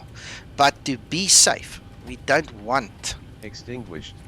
a problem. We Ram don't door want full open two sources, lights. so we just switch it off. Illuminated. Verify all other warning lights on this panel. Alright, we are verified. Extinguished. Set FLT Alt. Right, we're going to do flight level 230, and we're going to land at 400. Check. Set Land Alt. Check. Pressurization selector. Auto. Verify the auto fail light. Extinguished. Verify the off SCHED descent light. Extinguished. Okay, that's up at the top. Verify the ALTN light. It's somewhere there. Don't know exactly Extinguished. where, it's somewhere there. Verify manual light. Extinguished. Wheel well light switch. Okay, we're not going to use the wheel well light. As It's required. already daylight. Mode control panel. Auto throttle. Auto Arms. throttle. Flight director, captain and first officer. On. IA/Mach selector. So we're going to use V2 today, which is 145. That was fast. We're going to use 172 for the heading, and we're going to use 2300. Right, so that Set is to done. V2. Set runway heading. That Check. is done. Set initial altitude.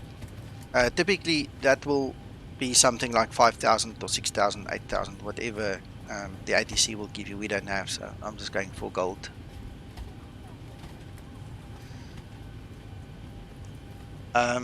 Dean, if you go into the link, you will see that it opens advanced and basic for you. Let me just actually follow the link myself. There should be two folders, advanced and basic. Where did I put that link?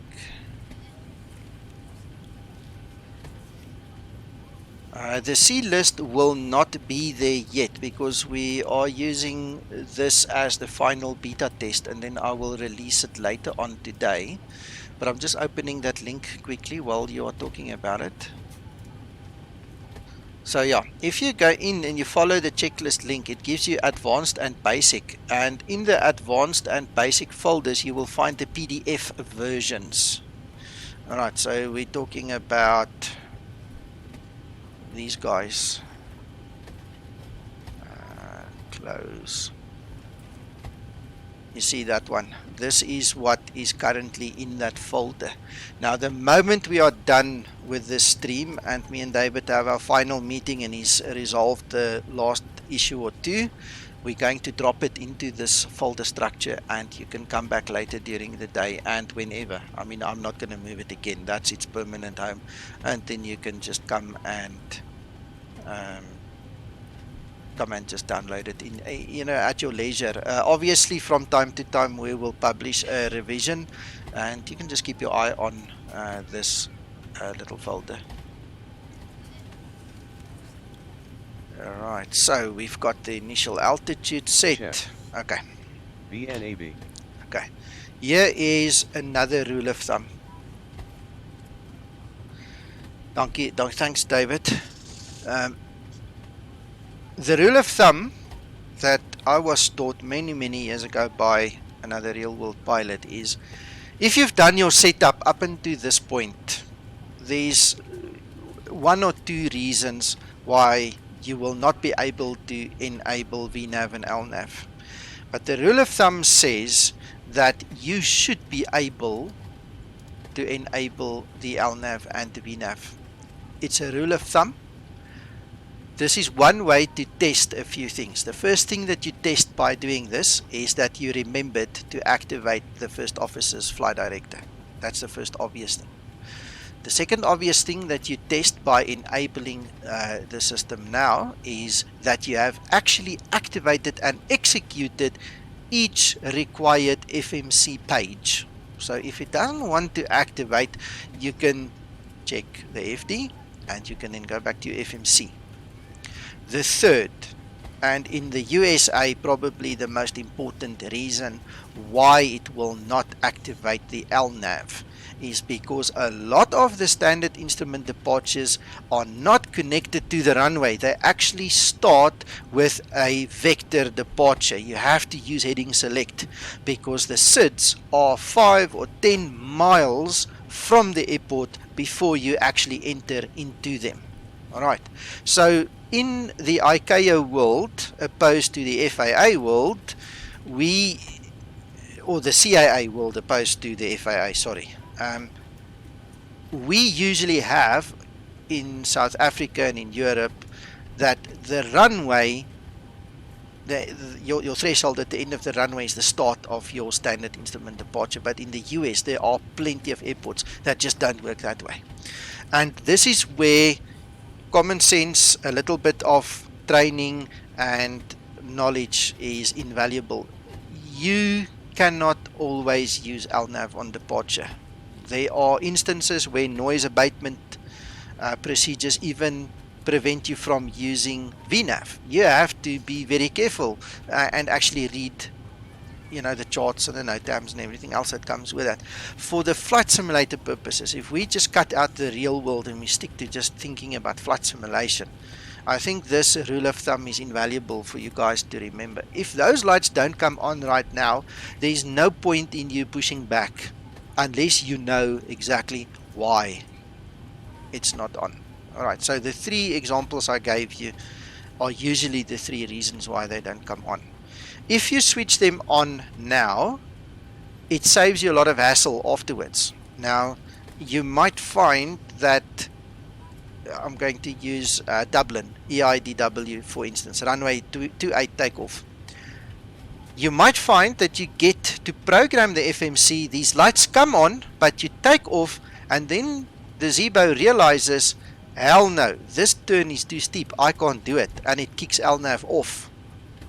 Alright, it happens. You can go try runway 28 at Dublin, do a takeoff, fly to Manchester and check, it's going to kick it off. Even though it accepted it on the ground, the moment the calculations start happening in the air, it says, it's too steep, can't do this. So Jim Vickers on the group, they came up with a brilliant plan, and thanks again Jim, I did say thank you before. What we do in a departure like that, when that turn is just too much, we actually enter another little waypoint, a fictitious one, something that we just make and we insert into the FMC just to give the turn a curve so that it can actually handle it. If you don't want to do that, your only alternative is you put it on heading select and you vector yourself until you are on an intercept heading to get the LNAV working again. But the rule of thumb says those 2 lights should come on right now, and then we know there's a 99% chance that we're not going to have an issue with the flight further on. So that's about it. Don't want to spend too much time on it. On. LNAV for SID/HDG for vector departure. On. Stabilizer trim. Alright, David, let's test your story now. A tolerance of 0.5. Oh, I see you actually didn't do the test now. Me and David had a chat this morning, and he's obviously going to build it into his one now. David, I see you removed it because I asked you and all those other things. But what needs to happen is you need to be within a tolerance of 0.5 from the actual value. The trim is 4.76. Now, I've sat in this cockpit in the real world and I've watched the guys. They don't fly on that exact value. They lift it a little bit. They make it slightly more. Usually 0.3 or 0.5 more, for the simple reason that it takes away the pressure on the elevators a little bit. Just makes it easier to take off, especially when this aircraft is loaded with a huge load. I'm fully at capacity with passengers now, so I'm going to use slightly over 5, and then it's going to give me a much smoother takeoff. In David's checklist, he's obviously going to have the check and balance in there, and this little tick when it's got the plus next, it simply will not accept your trim value if you don't have it within the tolerances. Set. Thanks, David. Front panel. Auto brake selector.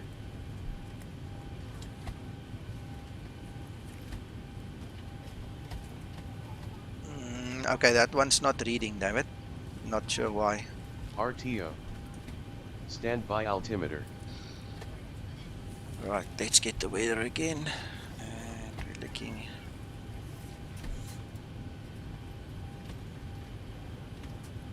Come on, active sky. LPPR 1030.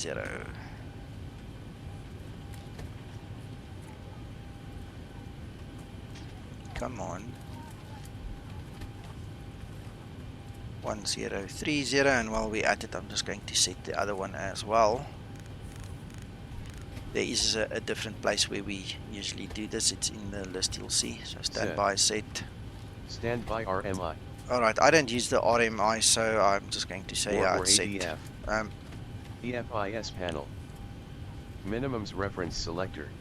Alright, this is very important. You can set your minimums, which is on this display over there. Let's zoom in a little bit. Alright, so minimums can be either a radio minimum or a baro minimum. I personally prefer to fly on a radio. The radio one measures your altitude from the ground, whereas the barometer version reads your altitude above sea level. Now on the charts, both values are given. I'm not sure if I'm just being silly, but I prefer to use a radio. For me, to have a radar actually tell me where I'm at makes me feel better. Alright, so we make sure we set to radio. Radio/baro. Flight path vector switch. Alright, the flight path vector switch. When we fly, you will see that there's going to be a little round emblem, sign, whatever you want to call it there. That's going to show you your flight path. Alright, so all I do is I just switch it on. You don't need it. It's the guys who know how to use it will use it. Otherwise, you can just leave it. As required. Meters switch. Alright, then the meters switch. This is important for the guys flying in Russia, for instance. That's one country that uses meters, and you can see on the display here, instead of just showing you mere feet, it actually puts the meter scale in there. So when that Russian controller tells you climb to 15,000 meters, that's a bit high. He'll never do that. Let's say 5,000 meters. Then you can actually read the meters straight off the primary flight display.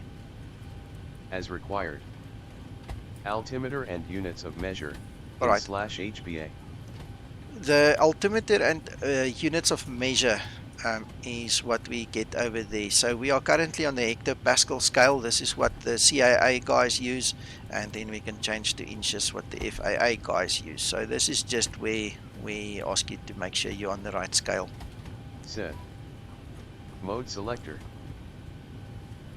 Alright, the mode selector is where, David?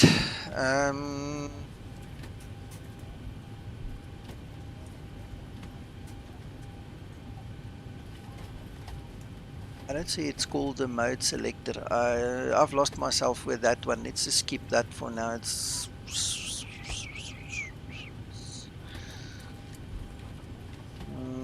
not sure. Okay, all right. Map. Sorry, talking about the map. CTR Sorry. Now I'm with myself. We were on plan mode. So if you forgot to move from plan mode, what you need to do is you need to go to map mode.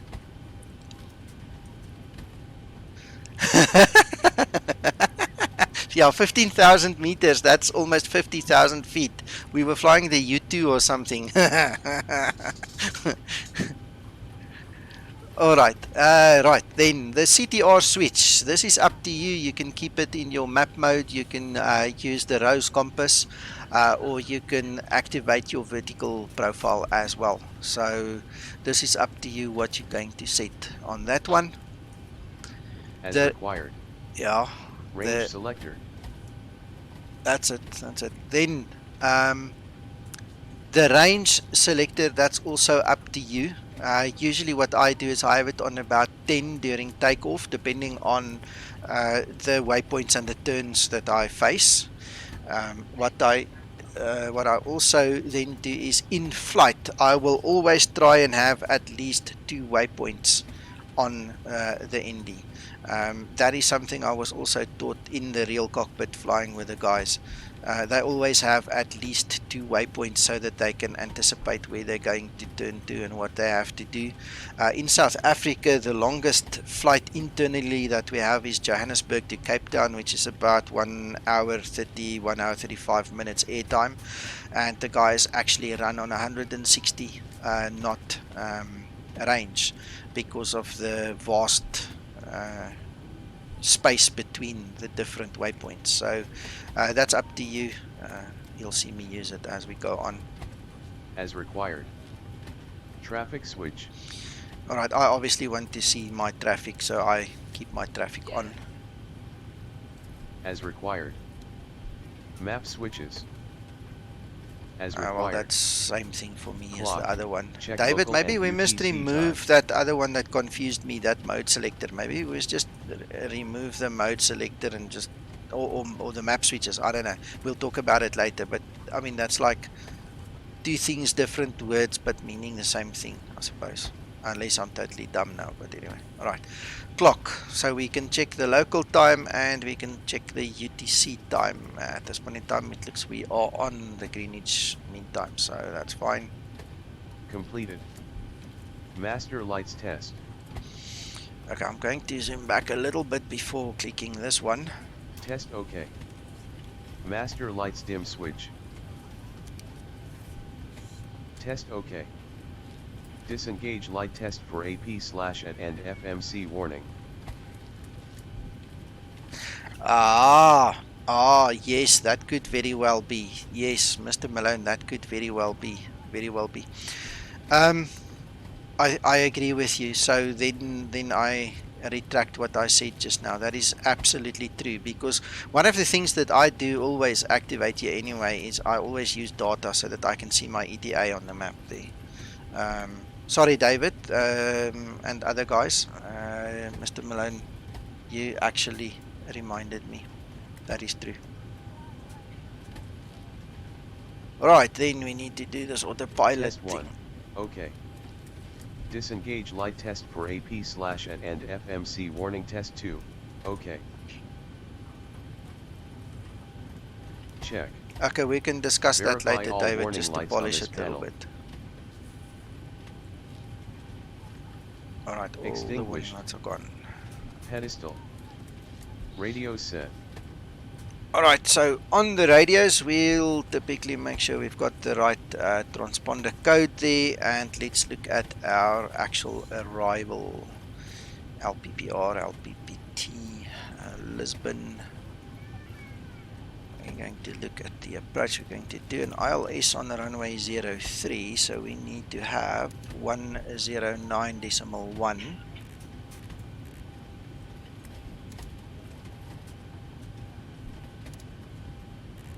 This is the ILS frequency for us. While we're doing that, we might as well set the final approach course of 26.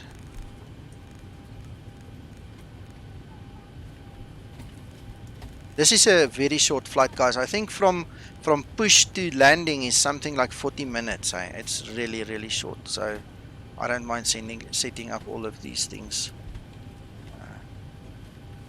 at this point. We'll have here, we'll remove runway 21. Right, so that takes care of Check. the radios. Transponder code. We Set. did. TA/RA. Standby. Yeah. Rudder and aileron trim. Free and 0. Stabilizer trim override switch. Guard closed. Oxygen. So if you put your mouse there in the corner, you can actually test it. Test. Taxi and takeoff briefing. Alright, there's not much to brief. Yeah, we're going to use the apron and the taxiway. What is it called? Taxiway F, and then we're going to backtrack on the runway 17, turn around and take off. So that's about it. Completed. Doors.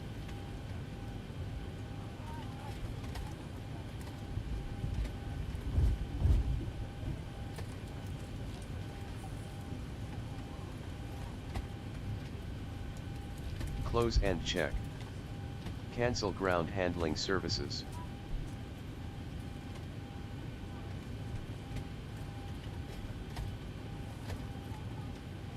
Drive away all. Chimes only. On. Seat belts. On. Welcome message. Captain has turned on the fasten seatbelt sign. We do ask that all passengers take your seat at this time and please fasten your seatbelt. Just as a reminder, we cannot leave the gate until carrying items are properly put away. All overhead bins are closed and all passengers are seated.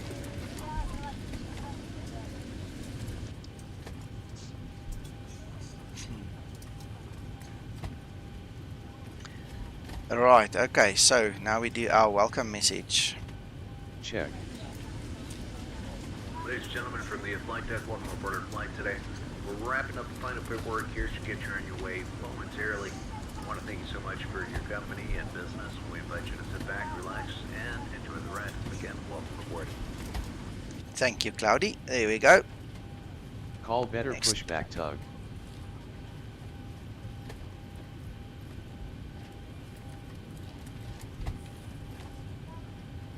Ah, not what I want to do. Ground to cockpit. Right. Now is driving up. Okay, one thing while we're talking about it, the ground crew will remove the chock, so that's not necessary for you to remove it.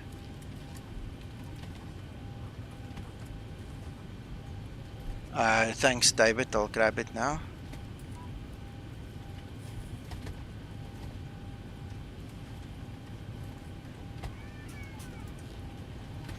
Right. Call better pushback tug. So now we have to wait. Anti-collision light.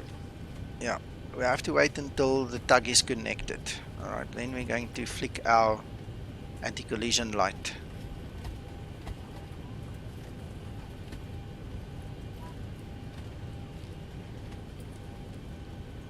Okay, all doors Thanks, and gases are David. closed. Ready to connect. Set parking brake. Alright, so On. Fuel Go. pumps, left and right. fuel pumps on.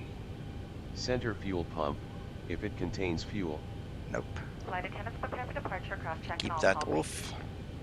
On. Center fuel pump, if no fuel. Off. Right. Call ATC, report ready for push and start. Not completed. necessary. TA/RA, US airports. Okay. Guys, the Delta manual says US airports TARA on. So in other words, you squawk Charlie at this point in time.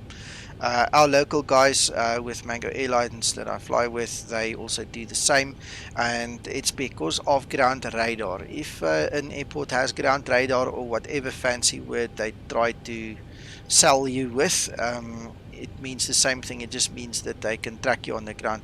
We always switch on TARA. If you're on a non-US airport and if the VATSIM controller isn't very experienced, he's going to shout at you, so rather don't do it. But this is just also something that you do or you don't do. On. Parking brake. Release. Start the chronometer timer. Clock started. Air conditioning packs. That's fine, David.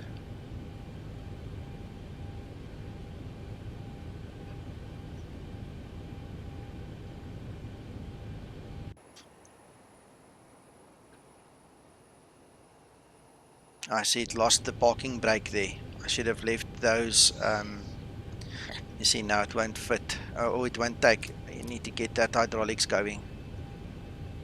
Next time I'm going to leave them on. That's unfortunately part of the simulation. It either works or it doesn't work. So that is the workaround. Just switch them on, then the parking brakes should be fine and all the other add-ons will work.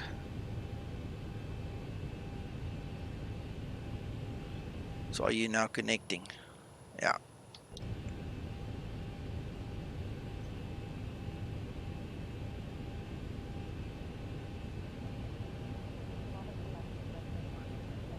Alright, outdoor is closed and locked.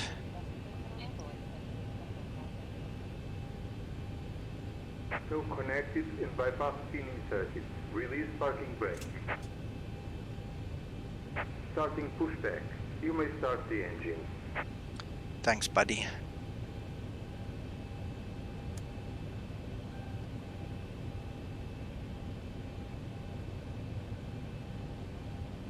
What on earth are you doing? Look how skew this guy goes. That's very interesting. Well, he's fixing himself.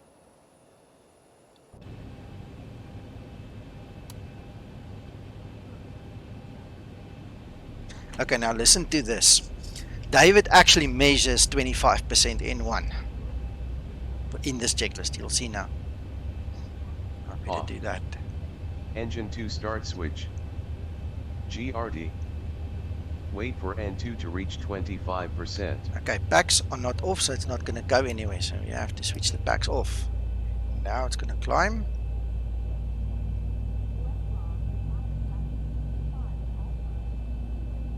%25% and above. There you go. Set fuel cut That's off cool. lever on That engine is so 2 to cool. idle. Lever to idle. Engine 1 start switch.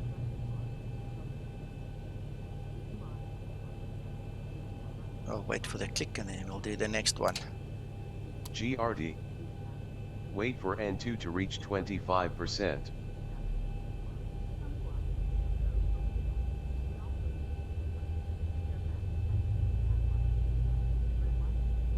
Operation complete. Set parking brake. Brake set. Disconnecting 25% and Standby. above. Set fuel cut off lever on engine 1 to idle. Lever to idle. Wait for engine generators to stabilize. Gen power available. Set engine 1 and 2 generators buses.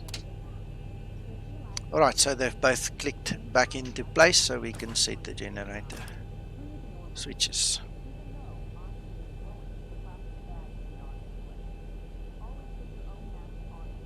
Once we've got stable engines here, we can change the page. Right.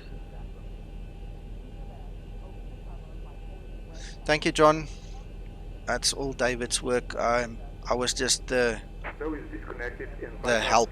He was the guy behind it all now. We'll see you next time and have a safe flight. Alright, so we have set that. On.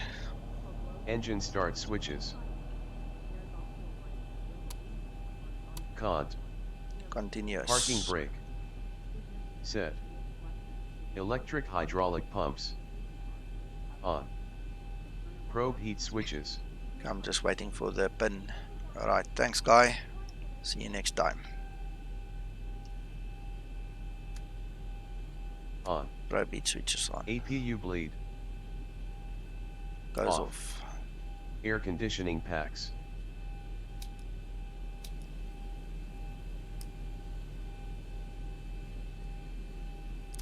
Auto. Isolation valve. Auto. Engine bleed 1 and 2. On. Pressurization selector verify auto. Completed. APU switch.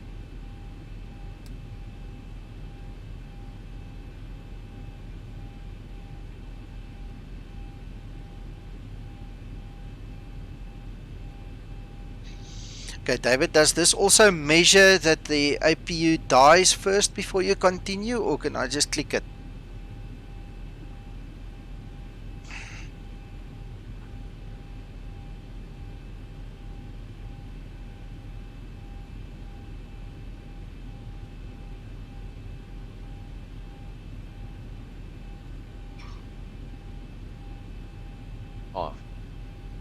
Flap set and green light. Check. Trim for takeoff.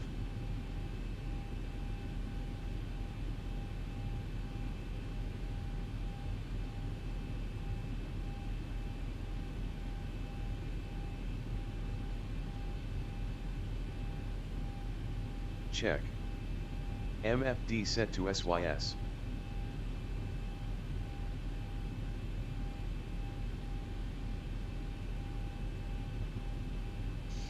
We'll talk about that a little bit later, yes.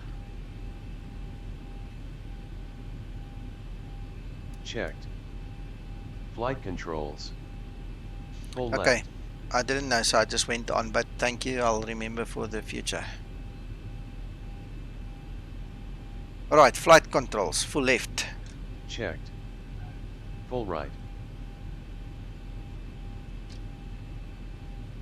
Doesn't pick this one up.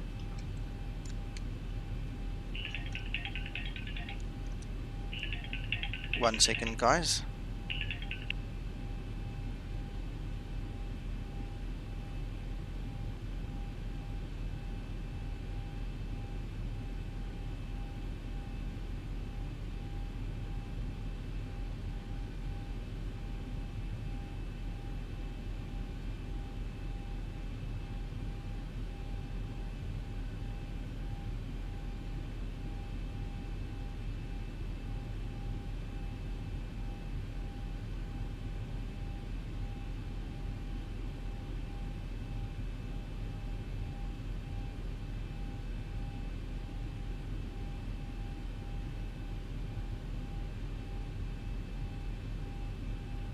Checked.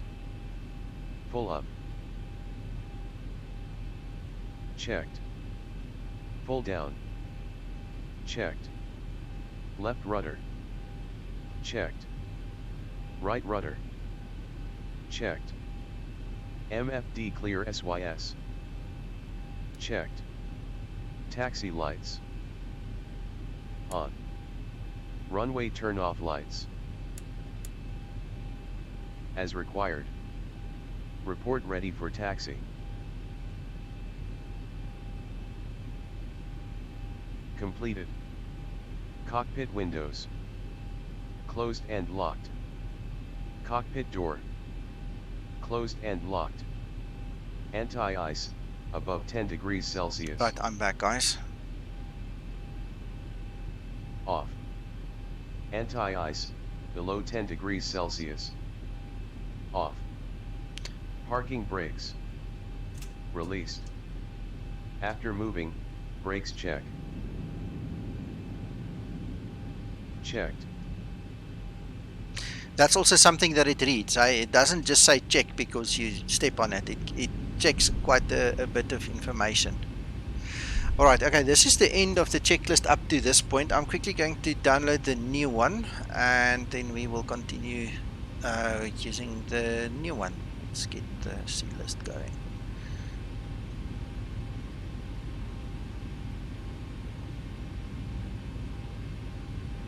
Completed. Cockpit window.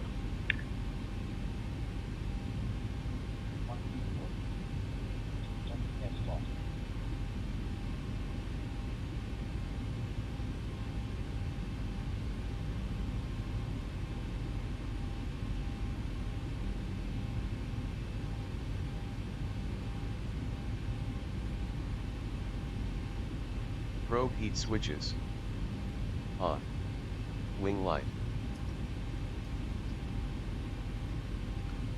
Alright, okay, that's the new one that I've just received.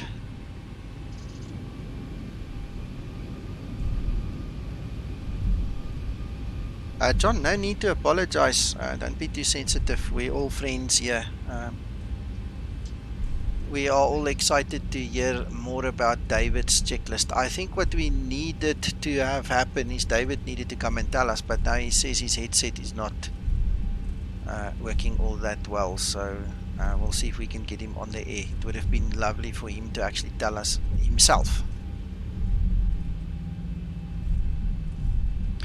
Guys, as a matter of interest, I'm using Ortho for XP version 1.3 with sloped runways. So if you look very carefully, you'll see when I have an incline or descending into a valley of some sort here on the ground. You know, it's ups and downs, and it's nice. I really like it. Kyle, this is not an airline. This is my brand Skymatix that I'm flying with and for. The checklist is loosely based upon Delta Airlines operations, and my airline that I used to work for is called Mango Airlines, if that is something that will help you. You guys can Google Mango Airlines. I was involved with a flight simulator for some time. So then what else can I tell you? Skymatix is just my brand name. That's my game name. My son has used it, so if any of you guys are into some other first-person shooter games or something, you'll see the name Skymatix pop up all over, but that's my son, not me. I'm just the flight simulator. Thank you, sir. Right, so we're going to stop here and we're going to do the runway entry procedure now. One of the things that you set up in your tablet for ambience, obviously, under your configuration, is you can map your wing light to do the announcement that we are ready for departure.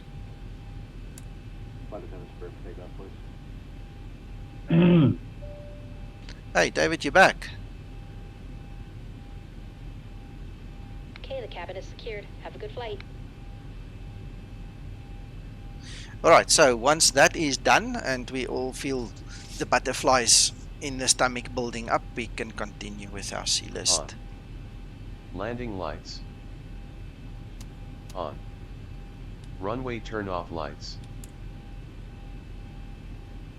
As required. Taxi lights. Off. Position lights. Strobe and steady. Weather radar, Captain. On. Terrain radar, First Officer. On. Takeoff briefing. Okay guys, I personally fly with the weather radar on my ND while I use the terrain radar on the First Officer's ND. This is obviously just a simple check. Once the check is done, or you can even ignore the check, but once it's done, rather, you can change it over, and in flight you can change it over. It's not going to change anything. When I fly into Innsbruck, for instance, I sure as heck want the terrain radar on my ND. I don't want the weather. I don't care. We can look the weather the other side. You're not going to fly in there in bad weather anyway. So, this is just a check. I think you guys shouldn't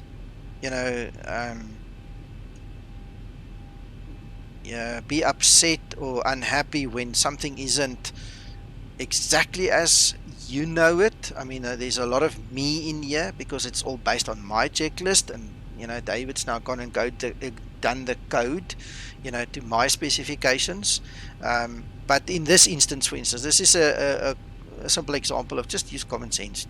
I mean, it's not going to make a difference where it is. The checks makes a difference, but when you use it, it doesn't make a difference. Right, in terms of the taxi briefing, we're doing a straight out. There's nothing to it. The takeoff briefing. Report ready for departure. Yeah, we are, but we don't have Completed. ATC. Pack switches. Alright, the stuff that's in yellow here, this pertains to -3 degrees Celsius environment where you have got rain or snow. Alright, there's a very specific procedure that you need to do. Once you've taxied into position, you need to run your engines at 70% of N1 for 30 seconds. Alright, it's like burning the carbon out of your little Mazda. You go sit in the corner under the tree there in the yard and you just rev the hell out of that thing to get all the carbon burnt out the engine like we did in the old days. So it's the same kind of idea. And then obviously you have to switch the packs off when you do a takeoff, because you need maximum power to get out of that sticky situation. It's damn cold, it's moisture in the air, there's precipitation, and this is just the procedure. So at this point in time, we are going to tick it so that in actual fact we don't. We're going to click next. We're going to skip it. If you click next at the bottom, you can skip them, so that shouldn't be a problem. We don't have that atmospheric condition, so we don't care. Landing gear. Alright, this is the after takeoff checklist, so we're going to stow it and we're going to actually taxi into position and take off.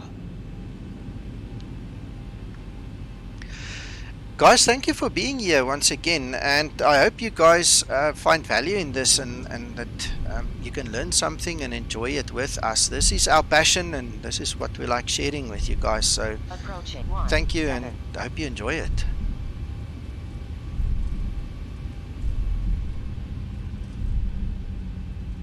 On runway 35.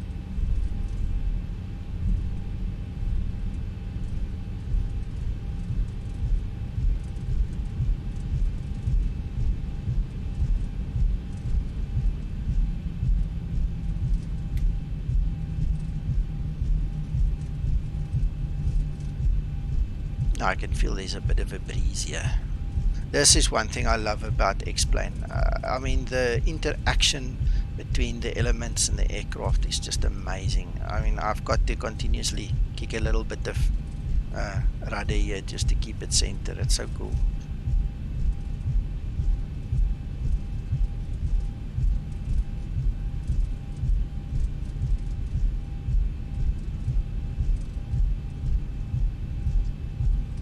And the nicest thing also now with the sloped runways is we're traveling downhill now, so we didn't lose any speed. But try it the other way and you'll see you'll lose your speed because of gravity and the friction. You know, it's so cool, so real.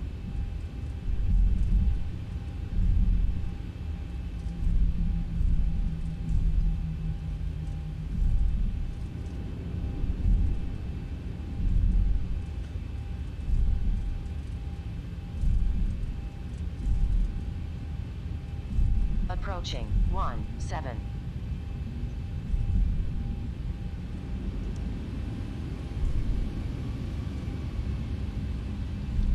Right, so we need to get our N1 at 40% or above, and then we're going to use the takeoff go around button. For those of you that do not know, mine is mapped to my joystick, but the mic button over here, I'm going to press that for you. This is toga. So once you press that, you put the aircraft in the takeoff go around mode, and it will then read your proper N1 settings of 89.8 over there, and you see the wind. I'm not concentrating on the actual runway, I'm looking at the screen. 89.8 on N1.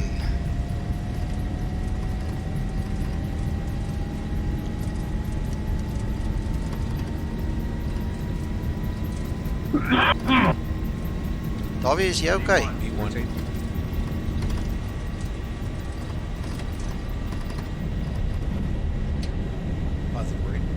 Gear up. You can see this wind is throwing me a little bit right here. 400. Alright, Command A.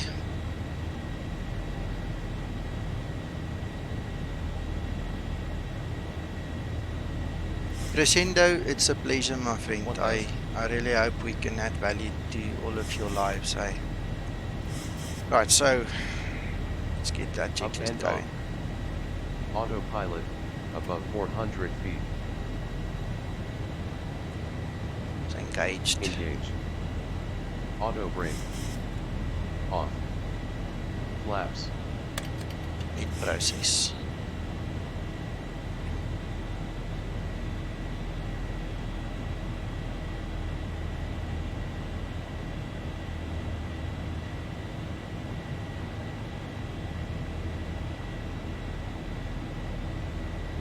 Retracted.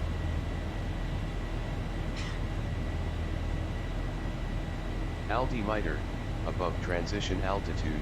Alright, so we're going to rest a little bit with that. We're waiting for transition altitude. If you don't know that, guys, when your little green indicator of the QNH at the bottom here changes to yellow, that means you've gone through your transition altitude, and then you just hit the standard button. The checklist, we're going to continue with David after transition altitude.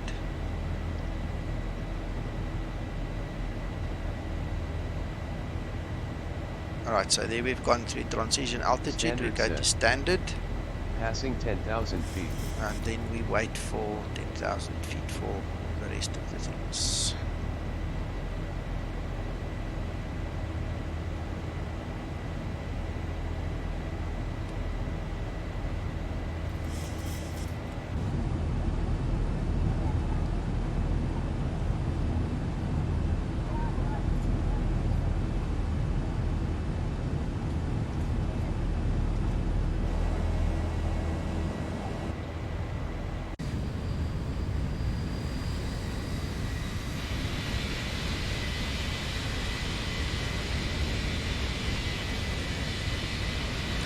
Guys, I'm also making use of Active Sky for X-Plane, and I use FS Enhancer for the clouds and the normal Rex type of enhancements. So all the sky colors, the clouds, those things, that's all FS Enhancer 0.5.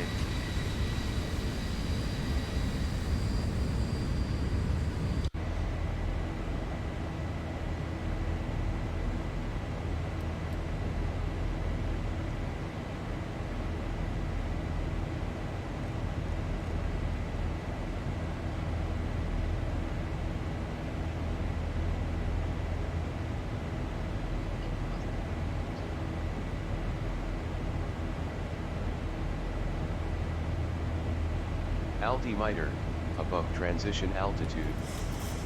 Standard set. Passing 10,000 feet. Landing lights off. Engine start switches. This is nice, David. Auto. I don't know if you guys realize this, but this thing popped up automatically. The moment I hit 10,000 foot, this thing actually popped up and started the checklist for me. This is cool. Thank you, David.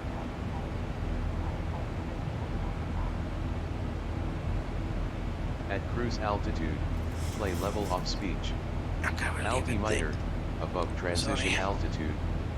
At cruise altitude, play level off speech. Right, so let's climb at max rate.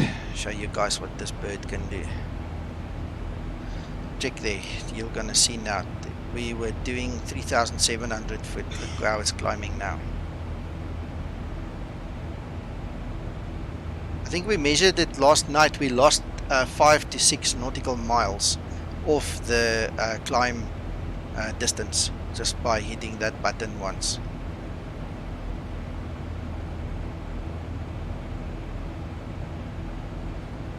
We're only climbing to 230, so it's not really supposed to run for a long time. It's perfect what it does.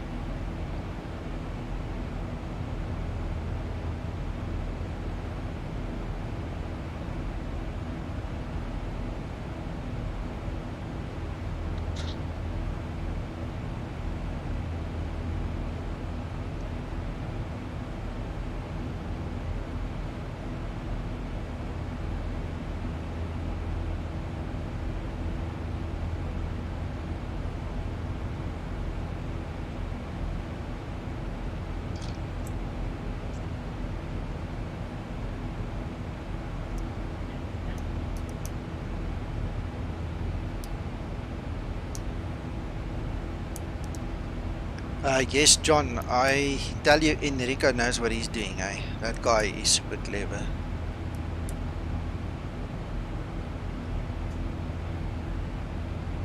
Thanks, Mr. Malone. Welcome to the group here, and I hope to see you soon again. I appreciate your input in my life and the value you add, and I hope you have a good rest. Remember, the video will be on YouTube, so you're welcome to come back when you wake up and just watch the rest.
as we go.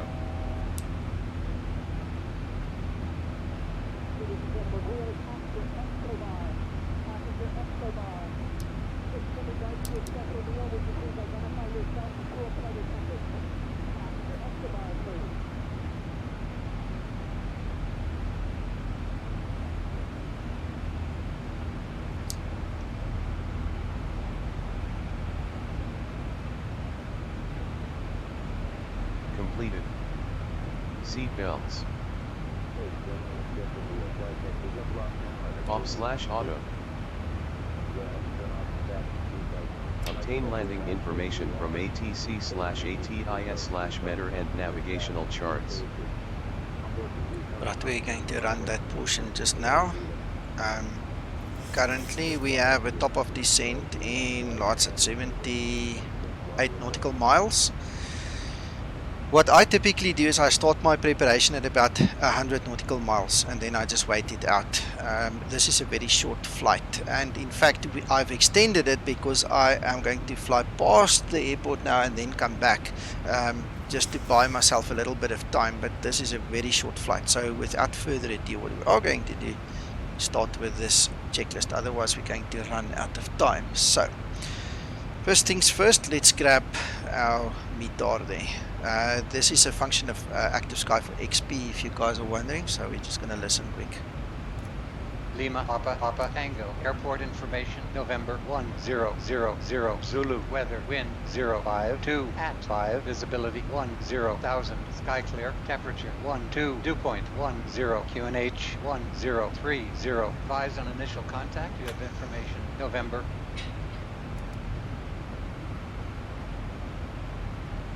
Lima, Papa. Thank you, John. Thank you for your kind words, much appreciated. Right, so we're going to go to our FMC, and we're going to go to our first the initialization, the reference page. We usually land with flaps 30, especially with a heavy aircraft. That gives us enough room to maneuver for a go around instead of slamming into the ground. If you're going to do a automatic full auto land, then go for flaps 40 kind of a thing. I'm going to stick to flaps 30. That's up to you. Nobody's going to say yay or nay, it's right or wrong. Our glide slope is on, and then we're going to go to the forecast page. Now, some of you know this, some of you do not know this. On our primary flight display, where we have the standard indication of the QNH, the only way to get prompted on this page, on the primary flight display, that you are going through transition flight level and you need to now go off your standard barrow and onto QNH.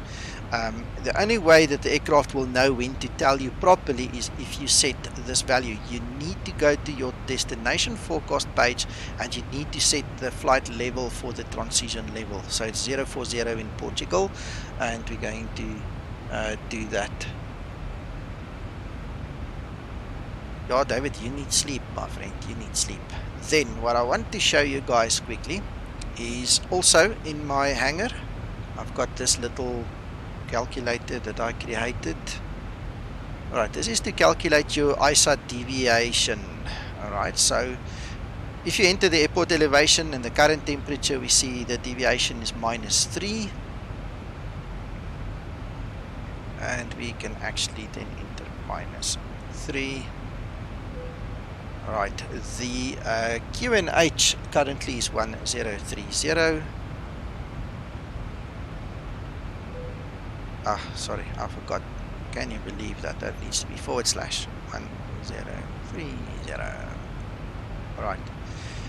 Then in PFPX, in my OFP, if I get that, you guys can see it already. I can't, I need to find mine now.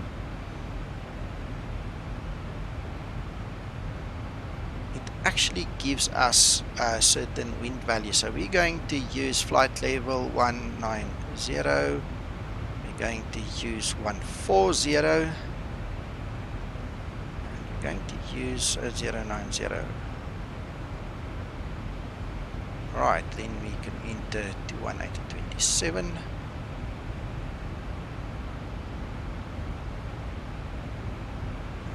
228 at 21.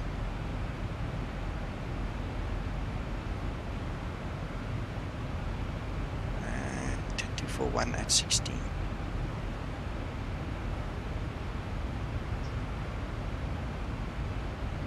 Right, I have no indication of any flight levels between a high and a low where I can actually use the anti-ice, so I'm just going to leave it open. Again, it's a dotted line, so it's not something that can kill us, it's just a nice to have, and I'm going to execute this. Alright, we can hear the engine spooling back, so it's going to, well, top of descent is almost upon us, about 42 nautical miles it seems. So this obviously is information that you add if you use the advanced checklist. You'll see this afternoon, if you guys join me again for the second stream, when we use the basic checklist, I only do the transition altitude. I do not fill in the ISA, the QNH and the winds. It's not necessary. It's a nice to have. It makes you look fancy and as if you know something, you know, nice to brag with, but it is not a requirement. Right, so we have obtained it. Alright, I know from experience, and you can look at the charts as well, but we need to go down to 4,000 foot over here. It's very important that you set your altitude. Your altitude needs to be lower than your cruise altitude, otherwise the automatic descent at top of descent will simply not happen. You have to have the correct value there. So as a matter of interest, what I do, let me go and show you my Navigraph. If you look at the actual chart,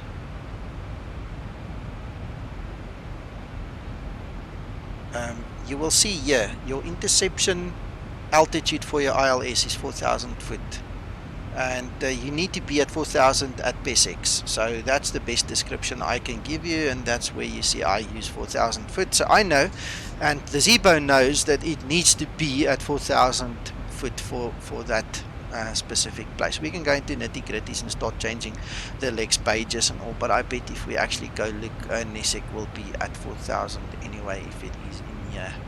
PSX, sorry. Yes, there you go. You see all of them there at 4,000 foot. Now you can go back and correlate and verify. All of these values will be exactly as the charts. We don't need to change anything. And that's one of the reasons I also like this flight. It really is very easy to do. It doesn't take much information. Set. Auto brake as required. Alright, so we're going to use auto brake 1. Set. B speed, FMC. That has been set. Set. Enter forecast top altitude, ISA, and QNH. Set. Enter winds at 3 altitudes in the descent path. That is all done. Set. Nav 8 frequencies, MAV 1 and 2. Alright, we know we did that before takeoff. Course 1 and 2. Set. And we know we're still using the same Landing runway, so runway we're not going to minimums, change that. MDA/MDH. Right, landing minimums. Our landing minimums, let's get our chart back up here. Our landing minimums on, we'll do Cat 1, Cat 2. Let's do a Cat 2 approach. So we're going to use 100 as our radio altimeter minimum setting. You can see there it also says to us in the brackets 100, that's the radio, and the 49, that's the barometer minimum. So we're going to use 100 on the radio because we're there. And to honor our good friend Flight Deck to Sim, we're going to add that extra 40 feet that he always talks about.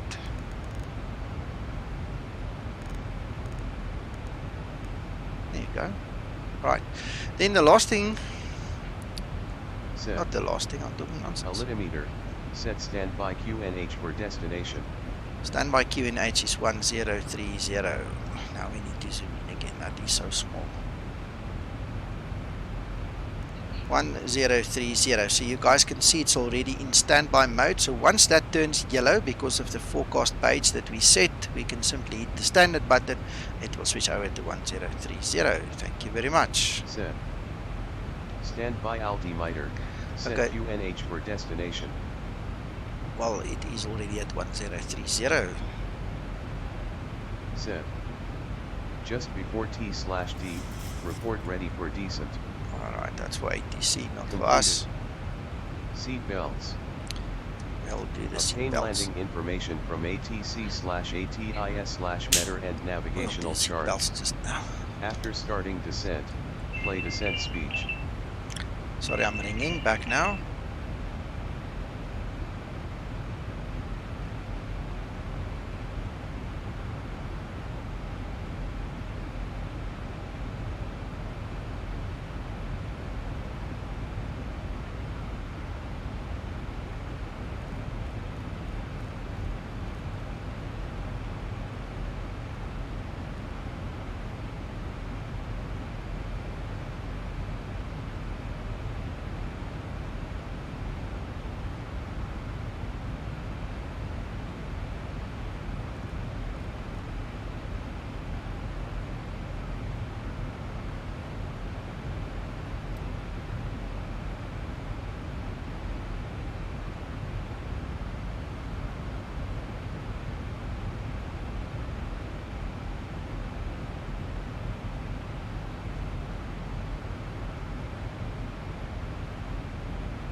Sorry, David, it's when the phone rang and I started speaking on the phone now that everything went cockeye there. Not much happened, eh? I mean, we're just waiting for this final turn and then we're back on track.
Right, and I see top of descent is almost on us.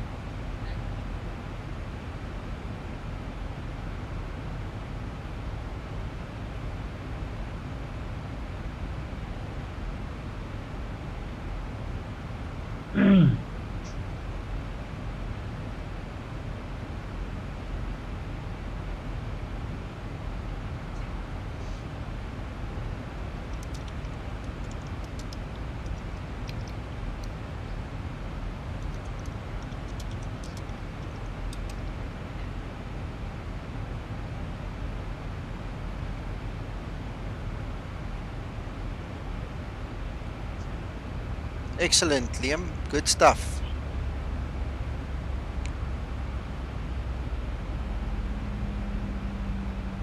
That is our top of descent happening. Guys, you see, I didn't touch anything. I didn't do anything. It's all happening automatically.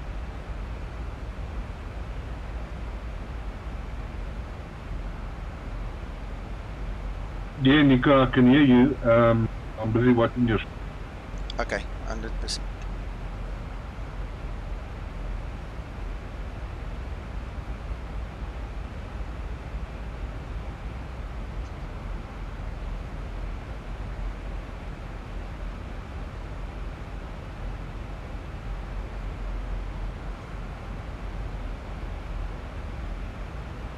Completed. Passing Folks from the flight deck, we've started our descent. Should have you on the ground in about 15 minutes. Want to thank you so much for your company and business, and hope to see you again with us sometime very soon.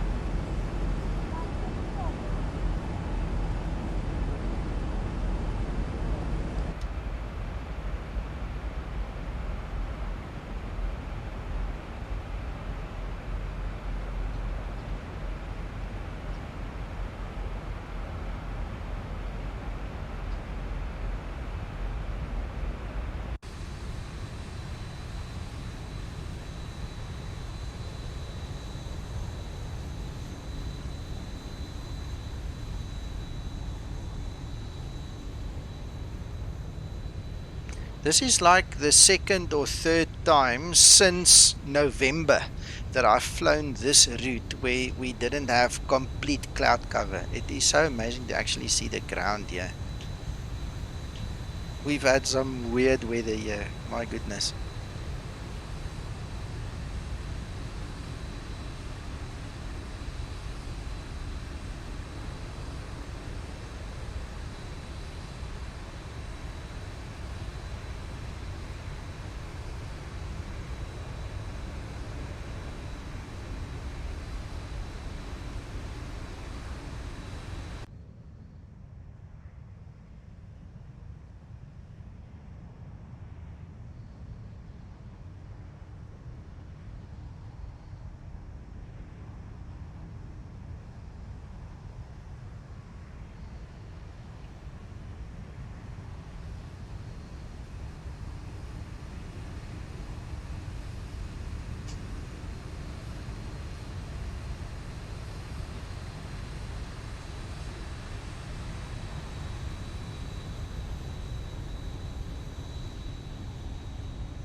Yeah, I love my clouds. I know not many people do, but I do.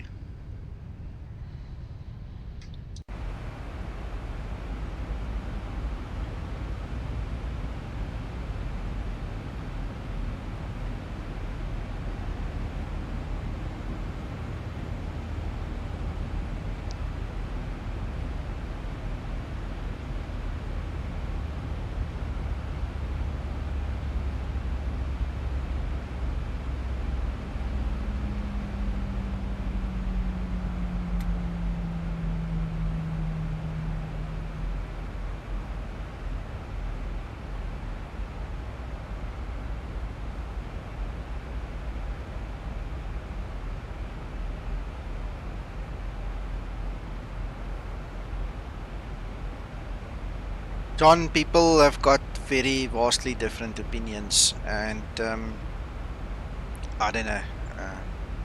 We just got to respect them for it. One of those things.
Well, guys, that was David who just gave me a call. Now said to me he's finished. You know, he has not slept, so he's gonna hit the bed like he says there. Thanks, David, for everything, and thank you for this checklist. It really means a lot to us. Sleep well, buddy.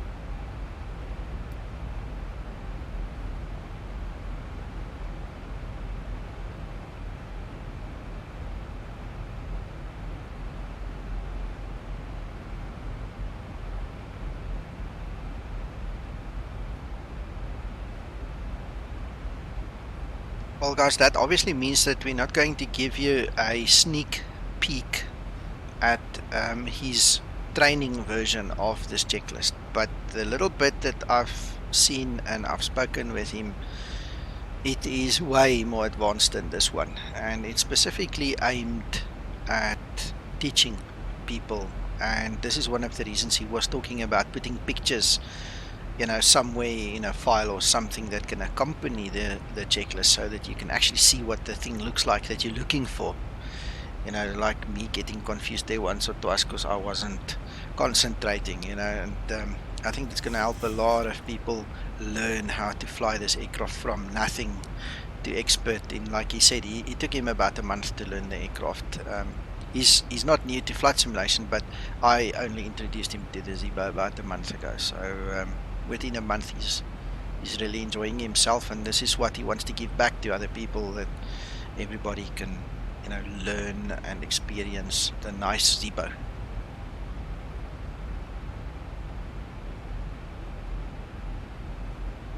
Yeah, indeed.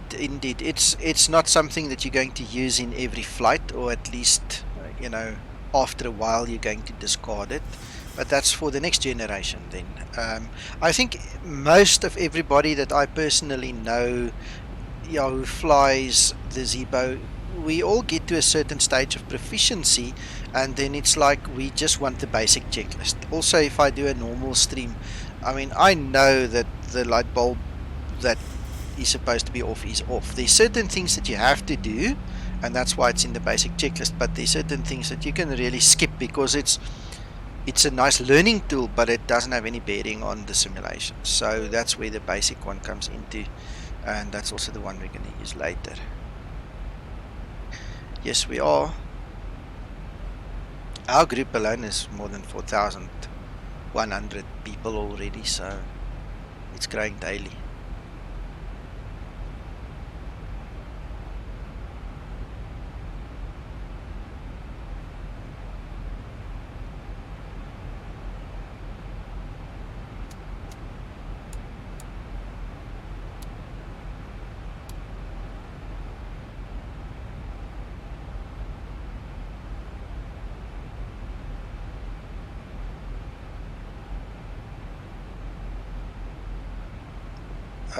Yeah, John, probably not even a year. At the rate it's growing now. In the last week, we have had something like 150 guys join us. In actual fact, it's less than a week. Between me and Cloudybox promoting the group and sending the word out, because he's obviously who he is in the Zibo team, and officially supporting us and promoting us. He's got a lot of clout. And things happened very fast. I've promoted our group on his stream a few times, and just that one day, that was, thinking out loud now, probably Tuesday or so, we had more than 50 guys join us in half a day. So it all depends on the day and so on, but the growth is very steady. I sit and I allow new members into that group constantly. It is amazing. Yeah, it does. Zibo does. And then, like I say, I do a lot of marketing. Day Ross, Mr. Ross, does a lot of marketing for us. I giggle when I talk about him.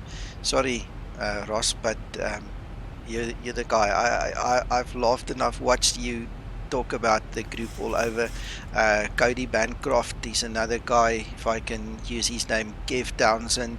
There's a lot of guys in the group that go all over Facebook and spread the word. So it's a big team effort, that we get the guys to come and join the group.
But guys, I've switched over to QNH a bit earlier than usual, above transition altitude, for the simple reason that I know from experience that we end up being way too high if we wait too long. And when you fly with ATC, they'll obviously direct you at some point in time when to change over and when to take your dive. But I know from experience I had to do this quickly, if you guys were wondering. John, true. They don't. Some think they do, but there's, I mean, you experience a little bit of what just me and David did last night, and what he's been doing for 3 weeks already. It's crazy work.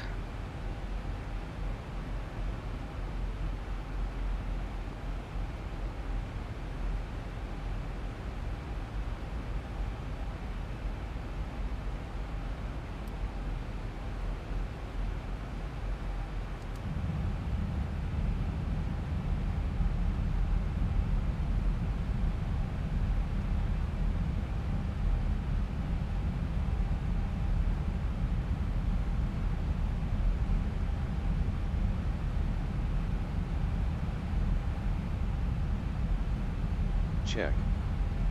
Landing lights. On. Engine start switches. Continuous. Passing transition altitude. Check. Altimeter QNH for destination. Set. Right, so as explained, I switched over earlier because I really don't want to do a nosedive. The customary nosedive is just too much if you don't anticipate it.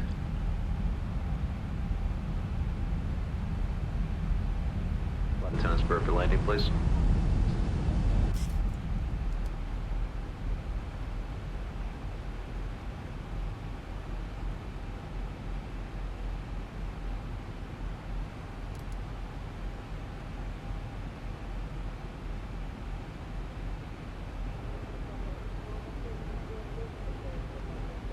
Right, so we're on the approach there. Flaps.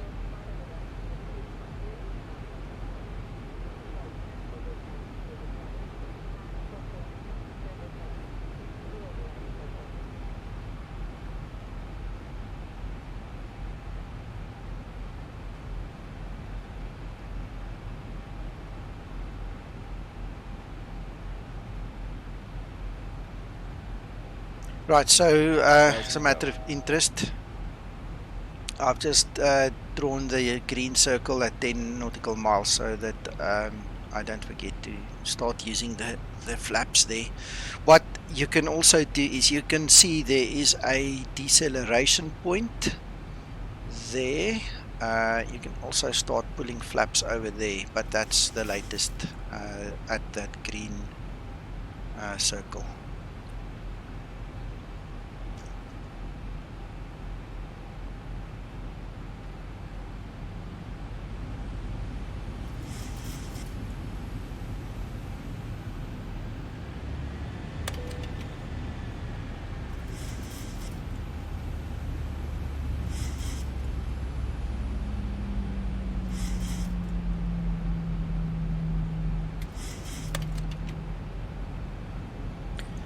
Right, so we need to go for our approach speed, which would be 146 plus 5, so that's 151.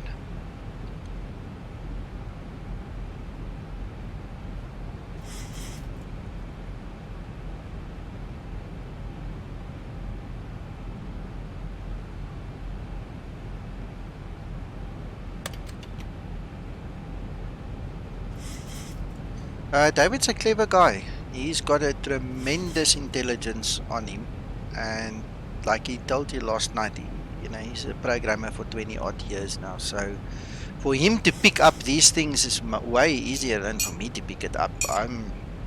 I do other stuff.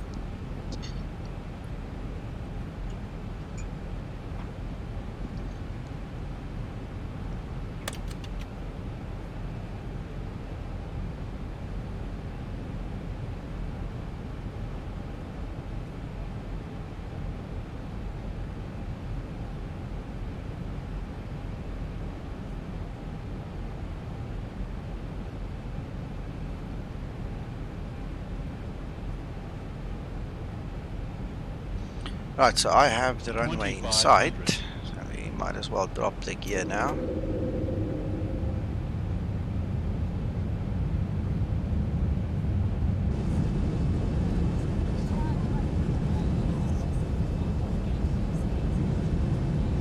I love my auto, guys, I really do.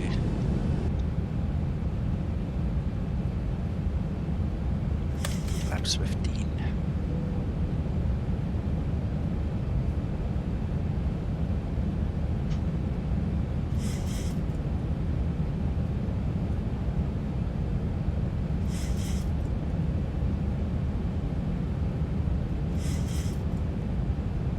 Right, our go around altitude is 7,000 foot, which we will set shortly. Just waiting for speed to bleed off and getting the flaps in place.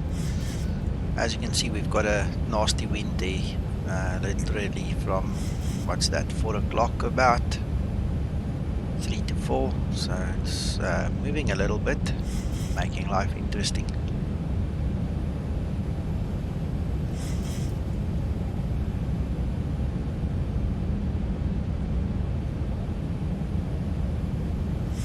I am using XP Realistic, by the way, so if you see movement in the cockpit and strange head movements and the actual cockpit moving, that's all XP Realistic, guys.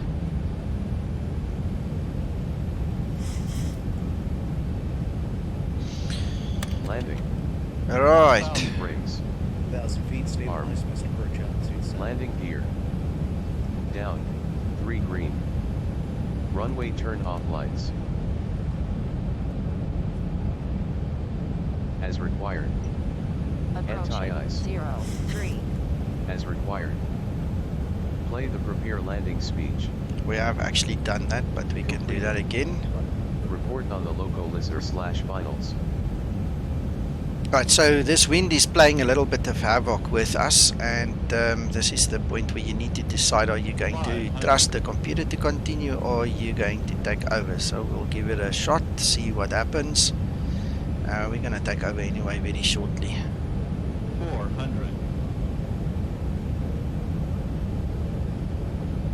300. Right, let's take it by hand, guys. Approaching minimums 200. Minimums 100. Light slow. 50. 40. 30. 20. 10.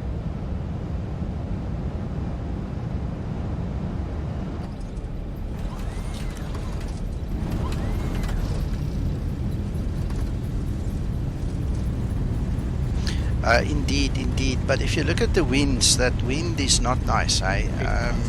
And that's something that you also have to take into account and make a judgment call with. Now I'm sitting and talking. The yo-yo effect is not only related to wind, that's just one of the components. One of the things that I did specifically check before the flight was what Twixter was saying the other day about the weights. The weights is definitely correct. So the best I can do is just show the guys, there's the video, everything is perfect, but it still does a bit of yo-yoing. So now you've got to ask your the question, is it because of the wind? Because that wind was literally the one moment behind me, then it was in front of me, it was at 14 knots, then it was at 3 knots, you know, so I'm not sure what is code related and what is induced. That is something that we need to, you know, separate, and I'm not sure if I'm the right person to do that. I'll show the team, let them decide, oh, this is right or wrong or whatever.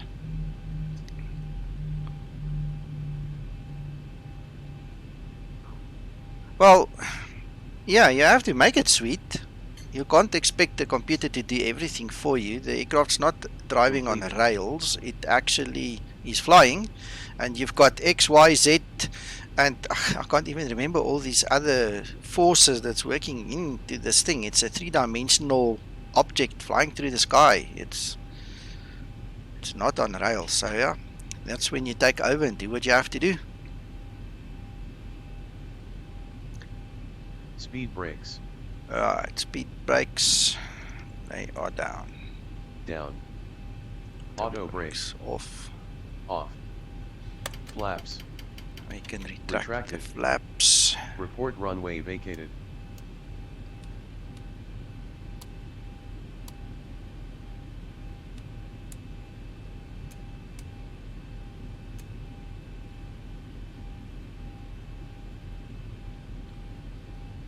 Yeah, it's one of those things. Yeah, whatever the reason is, John. I use real world weather. I have turbulence. I have all these other things. I don't fly without weather, so you know it could be a silly thing. It could be active sky that injects too much wind. You know, it says 15, but it's maybe 20. You know, we don't know. You just take it as it comes. The only way to really test it is to switch off all the plugins, go to vanilla X-Plane, try it again and see if it does it, and then you can start adding on the elements again. You know, so put on the weather, maybe change the weather, use the NOAA plugin or ultra weather or X Enviro or what, and then decide what it is. I don't know. Well, I fly it as real as it gets. I like to fly it that way. I like to have the feeling of sweaty palms and stress. Here's the runway coming. You've got to flare. You've got to do this, that, and the other. I like that. And that's what gets me happy.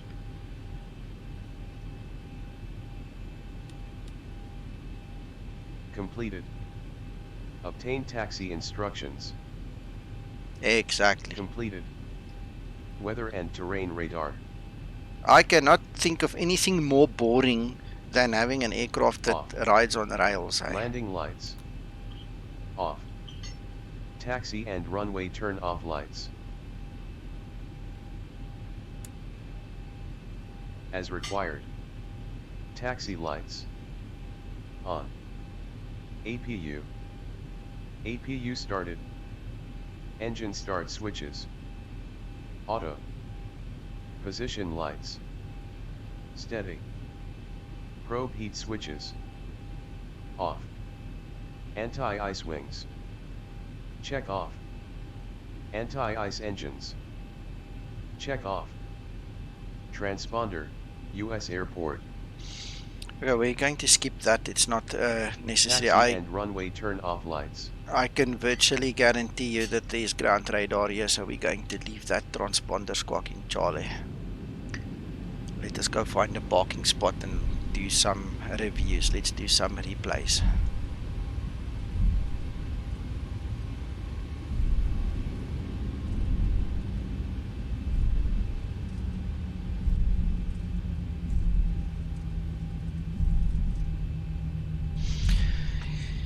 Guys, the other thing that you guys must always remember is this is a work in progress. It's going to take a little while longer for Zibo and Twixter and Audiobird and Cloudybox and these guys to finish this project. The guys have a lot of work to do. They are going above and beyond anything that I've ever thought to expect as something from a freeware model. So if anything, all I can do is ask for your understanding and your mercy and your grace. You know, the guys are trying. I'm sure that some of you have seen Flight Deck to Sim. He's already testing version 3.34. There's a lot of internal testing happening. One of the things that Twixter told me is he would like to get away from this experimental flight model. He's explained some of the limitations of it, and he's also explained that he's either expecting or they received some or other update from Laminar in the flight model, which they're literally fighting against. I'm not sure how many of you guys know that the jet engine model in X-Plane is hopelessly inadequate for this aircraft, and there's a lot of engineering that the Zibo team guys do to compensate, and things like that. So they're not only fighting against time and their own knowledge and what they want to achieve, they're also working against limitations in X-Plane. You know, and one of the things that they want to do is come back to the normal built-in X-plane, but an upgraded X-plane flight model. You know, so that's just a little bit of something behind the scenes that the guys are really working on. It's like Active Sky with the weather. There's a reason the thing is running outside. The weather engine X-plane is hopelessly. It's an hopeless case. It's hopelessly inadequate for what we expect it to do.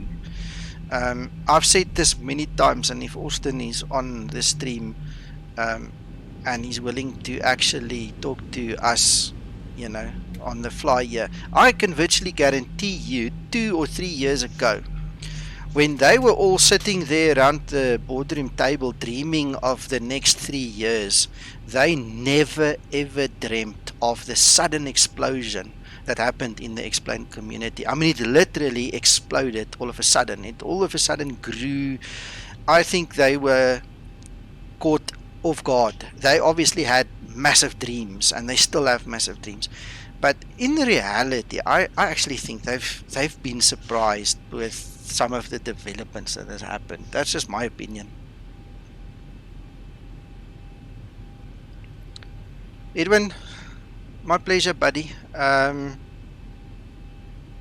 If you come back later this evening, Cloudy Box did surprise us here on the stream. He was here for a minute or two, and he said he'll do his best to come and join us, and then we'll have one of the actual Zibo team members here on stream, and you guys can speak to him as well. I'm hoping he can make it.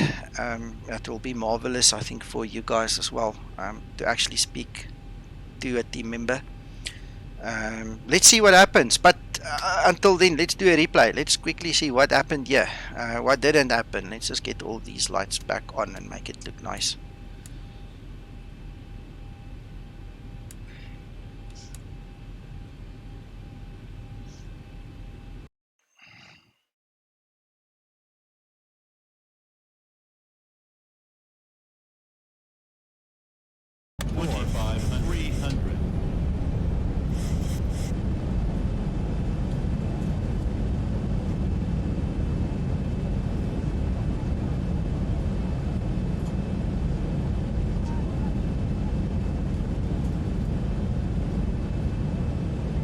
That looks so cool.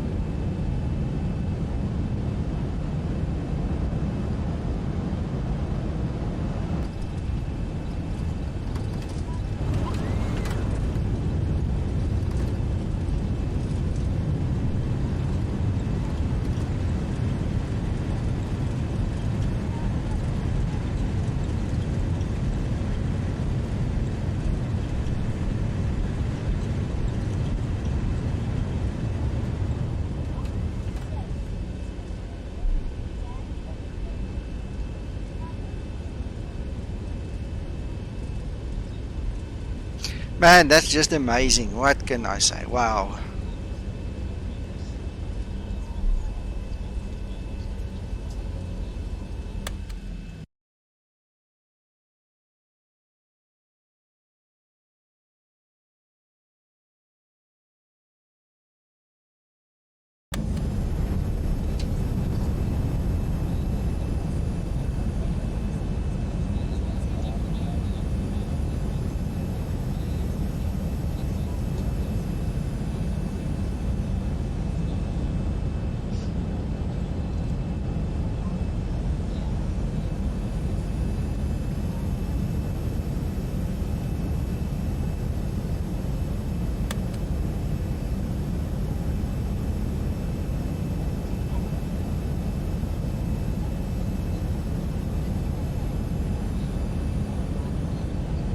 Guys, while we're watching and I'm thinking about it, don't forget to visit the private hangar link below in the description of the video.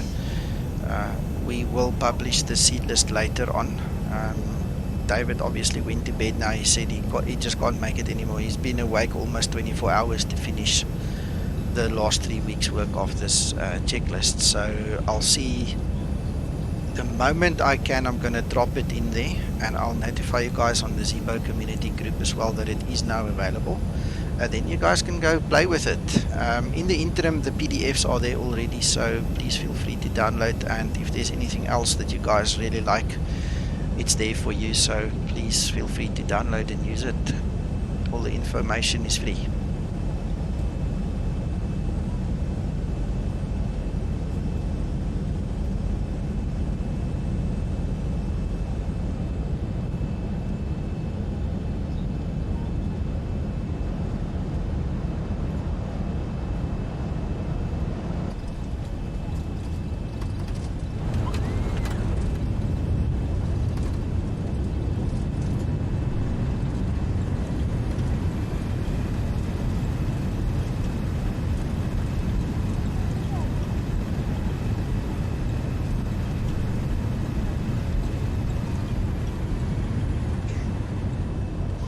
Okay, two more. I just want to do one next to the runway and then one from the tower, and then we can call it a day for now. And then I'm going to rest, and I'll see you guys, for those of you who are coming back for the actual flight training and the planning and everything else, the flight planning training and stuff this evening. Remember, it's 1700 Zulu will be the next stream, and then we're going to discuss, doing a complete flight, all the flight planning, all the stages and everything. Oh, yeah, cool. John, congratulations. You're 71 years young.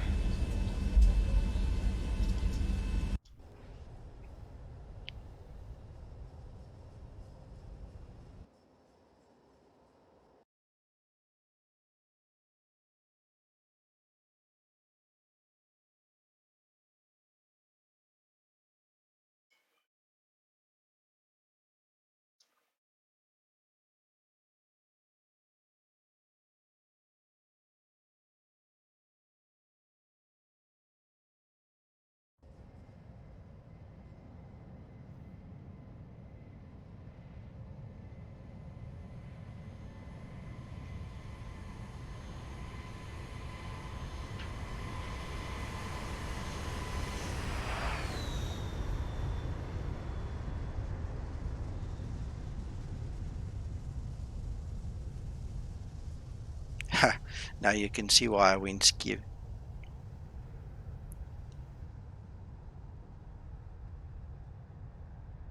Congratulations, Edwin. I hope you guys have a wonderful party planned or something for you guys.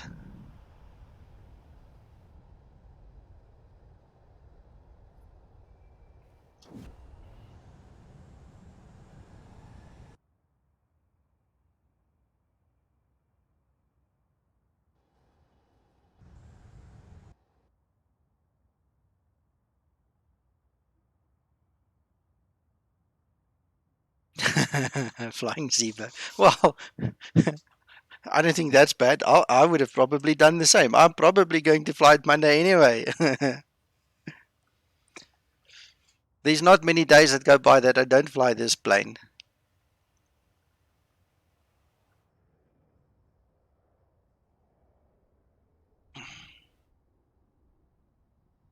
Anyway, guys, I hope you pick up from this stream. I'm actually not really a difficult person.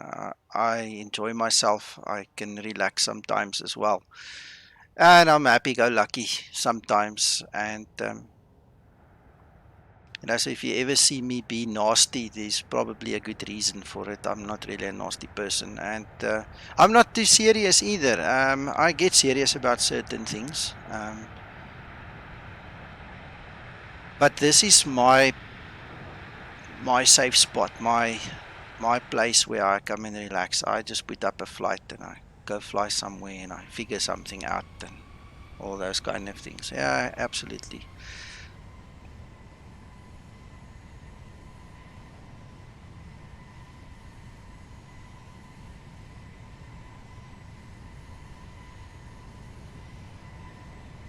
Guys, if you have any questions or suggestions or something, now is the time. Because I'm going to stop the stream in about a minute or so unless you keep me busy. So please feel free to talk with me.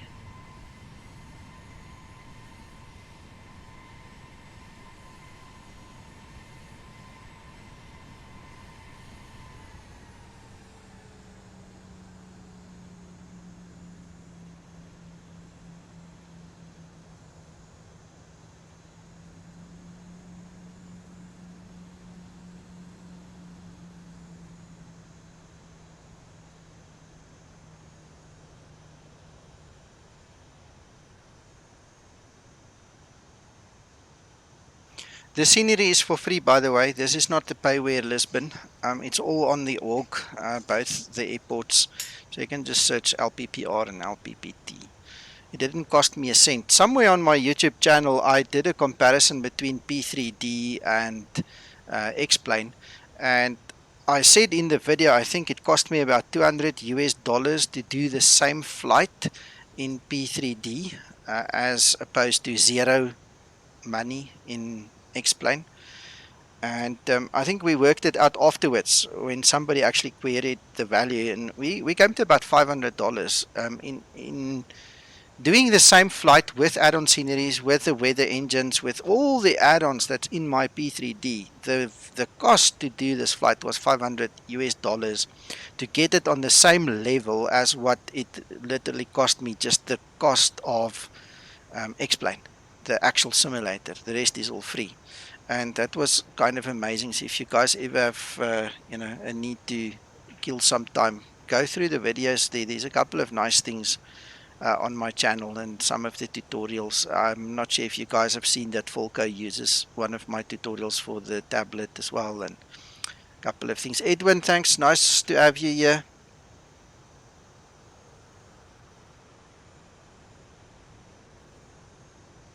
Dean, nope. I'm not going to let them intimidate me. I'm not sure if you actually saw the public support that I got from Team Zibo and things like that. That's what counts for me. I don't care. The other guys make it uncomfortable, but they're not going to keep me from doing what I love and what I want to do.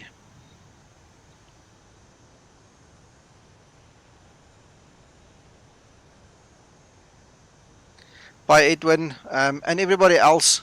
Listen, guys, let's call it a day. I will be back 7 p.m. local South African time. That's 1700 Zulu. If you guys want to join me again, or maybe spread the word, get some more guys involved. I'm not sure how far we're going to get with the training, because it's actually, in hindsight, a hell of a lot of stuff that we have to work through. And it might actually spill over to next weekend, but we've got to start somewhere. And I'd love to help everybody just to be able to do a proper flight in the Zibo from point A to point B, and then come back with questions, and we do a follow-up and things like that. So guys, enjoy. Have a wonderful rest of your Saturday. If you need to go sleep, sleep. If you're gonna go to a party, enjoy that too. Thank you for being here. I really appreciate it. Bye bye for now. Thanks, Dean. Bye bye.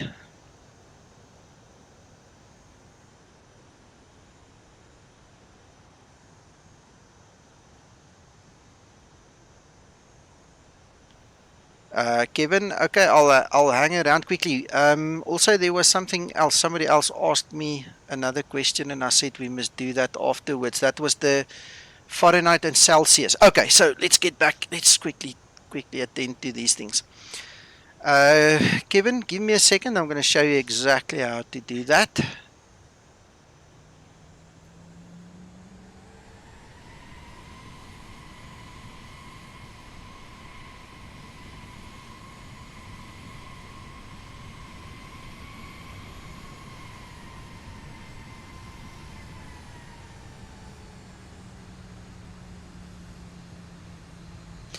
Kevin, do you already have the AVI tab loaded in your Zibo? Is it already functional in your Zibo?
Right, so if we look at the tablet,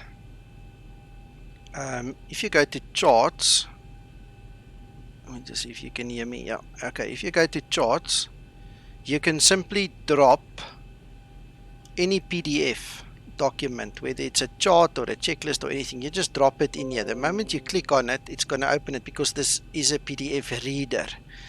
Alright, so if we go to the OFP, let's just run through it. I mean, you use left and right to page through everything. And there's the performance data and everything that you can see over there. You can literally Google your charts, drop them in here, and then you have an, let's call it an offline version. Or what you do is you go to airport and you use your Navigraph. So let's start from the beginning. We obviously get to this page, we enter the ICAO of the airport that we need, and then you click on this little emblem over there. That takes you to Navigraph, and then you basically just select what you want to see, which is now for us, this is the airport. And you can also see it actually displays us as a little red aircraft, and you will see that it travels on the map, and you can actually use that for taxiing if you're under ATC or whatever reason that you need to see where you're taxiing. You can see where you go.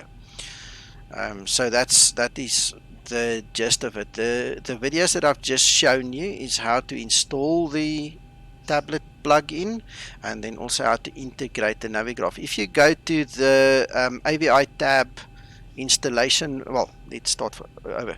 If you go to Volko, the guy who wrote the tablet, if you go to his page on the org and you go to the tutorial section in his forum, you'll see my video. It's the second one I've dropped here. It's also in there. He actually uses that formally for his add-on as well. So that's one way of doing it, or two ways of doing it, and the rest is history, as they say. I just actually want to see if we get weather. No, there's no weather. Okay, I did ask Zibo to actually support Active Sky in his FMC. I'm not sure if you guys actually know about this, but if you go to your FMC in the menu and you click on ACARS, you can actually request the weather for the airport that you're looking for in here. It's a perfectly working ACARS weather reporting system, and it gives you the METAR and everything is here. But it requires the default weather file. Active Sky does not use the default weather file. So I've asked nicely, and I haven't heard any feedback. And Zibo, if you missed it, it's on your forum. So let's see. I'd love to see this support Active Sky. And then I did ask Volko, and now that I mention it, I never went back to see what he said. Volko is responsible for the AVI tab, so he needs to, when you go to airport, he needs to now fix the AVI tab to be able to read the Active Sky weather on the tablet. So I haven't really checked if he's ever responded to me. I must go check that. What else do you guys want to know?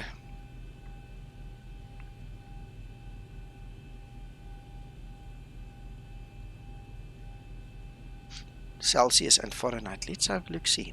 I remember that one now as well. I'm not sure if it's in here.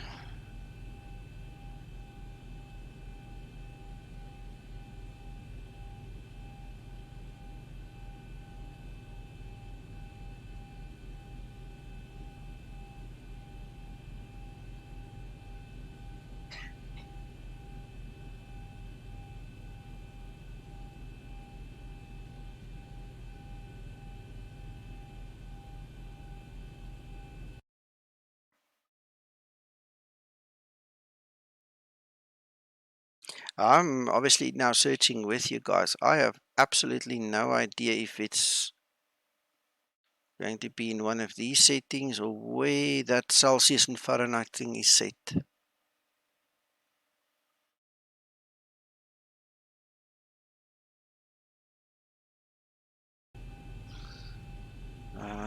flight configuration, customize.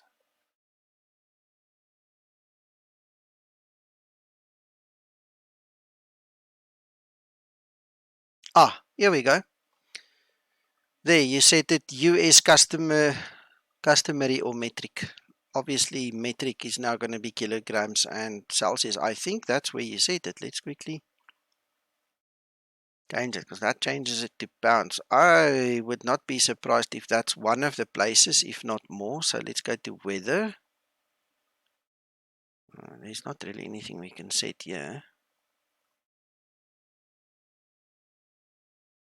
That's a very good question. That setting I showed you just now will definitely have something to do with it, but if it actually covers the temperature too, that's a good question. Not sure. So weight, balance, and fuel. Oh, I'm glad you're ready. Where do you come from? Bye. Okay. So, guys, I don't know. Try that. Maybe that's a place where you set it.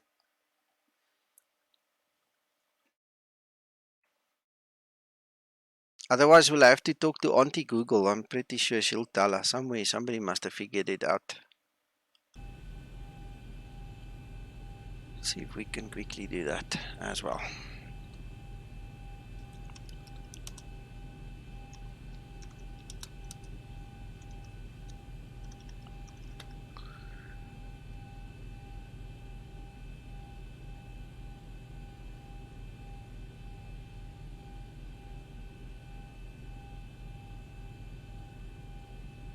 Weather settings, flight config, weather customize.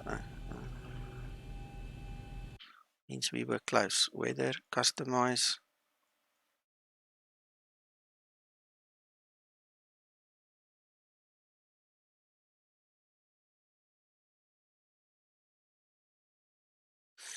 Right, okay, so depending on the weather engine you use, this only becomes available when I go to manually configure it. But here's the setting. There you can change between Celsius and Fahrenheit.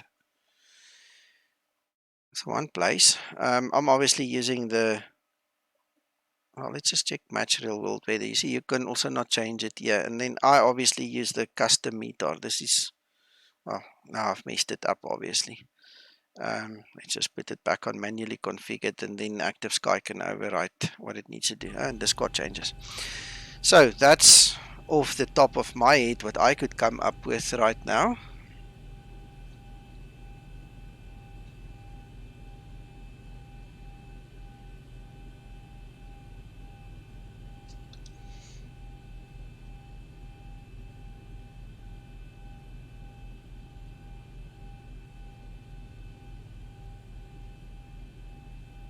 Okay, I see there's a lot of work for me remaining on the Facebook page. Guys, thanks for being here.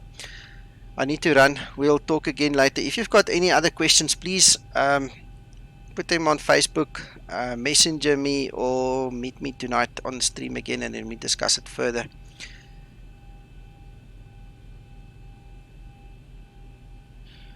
Bye bye, Rainer.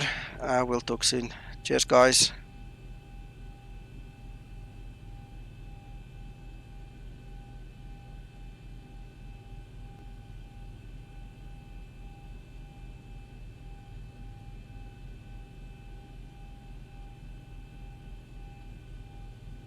Okay.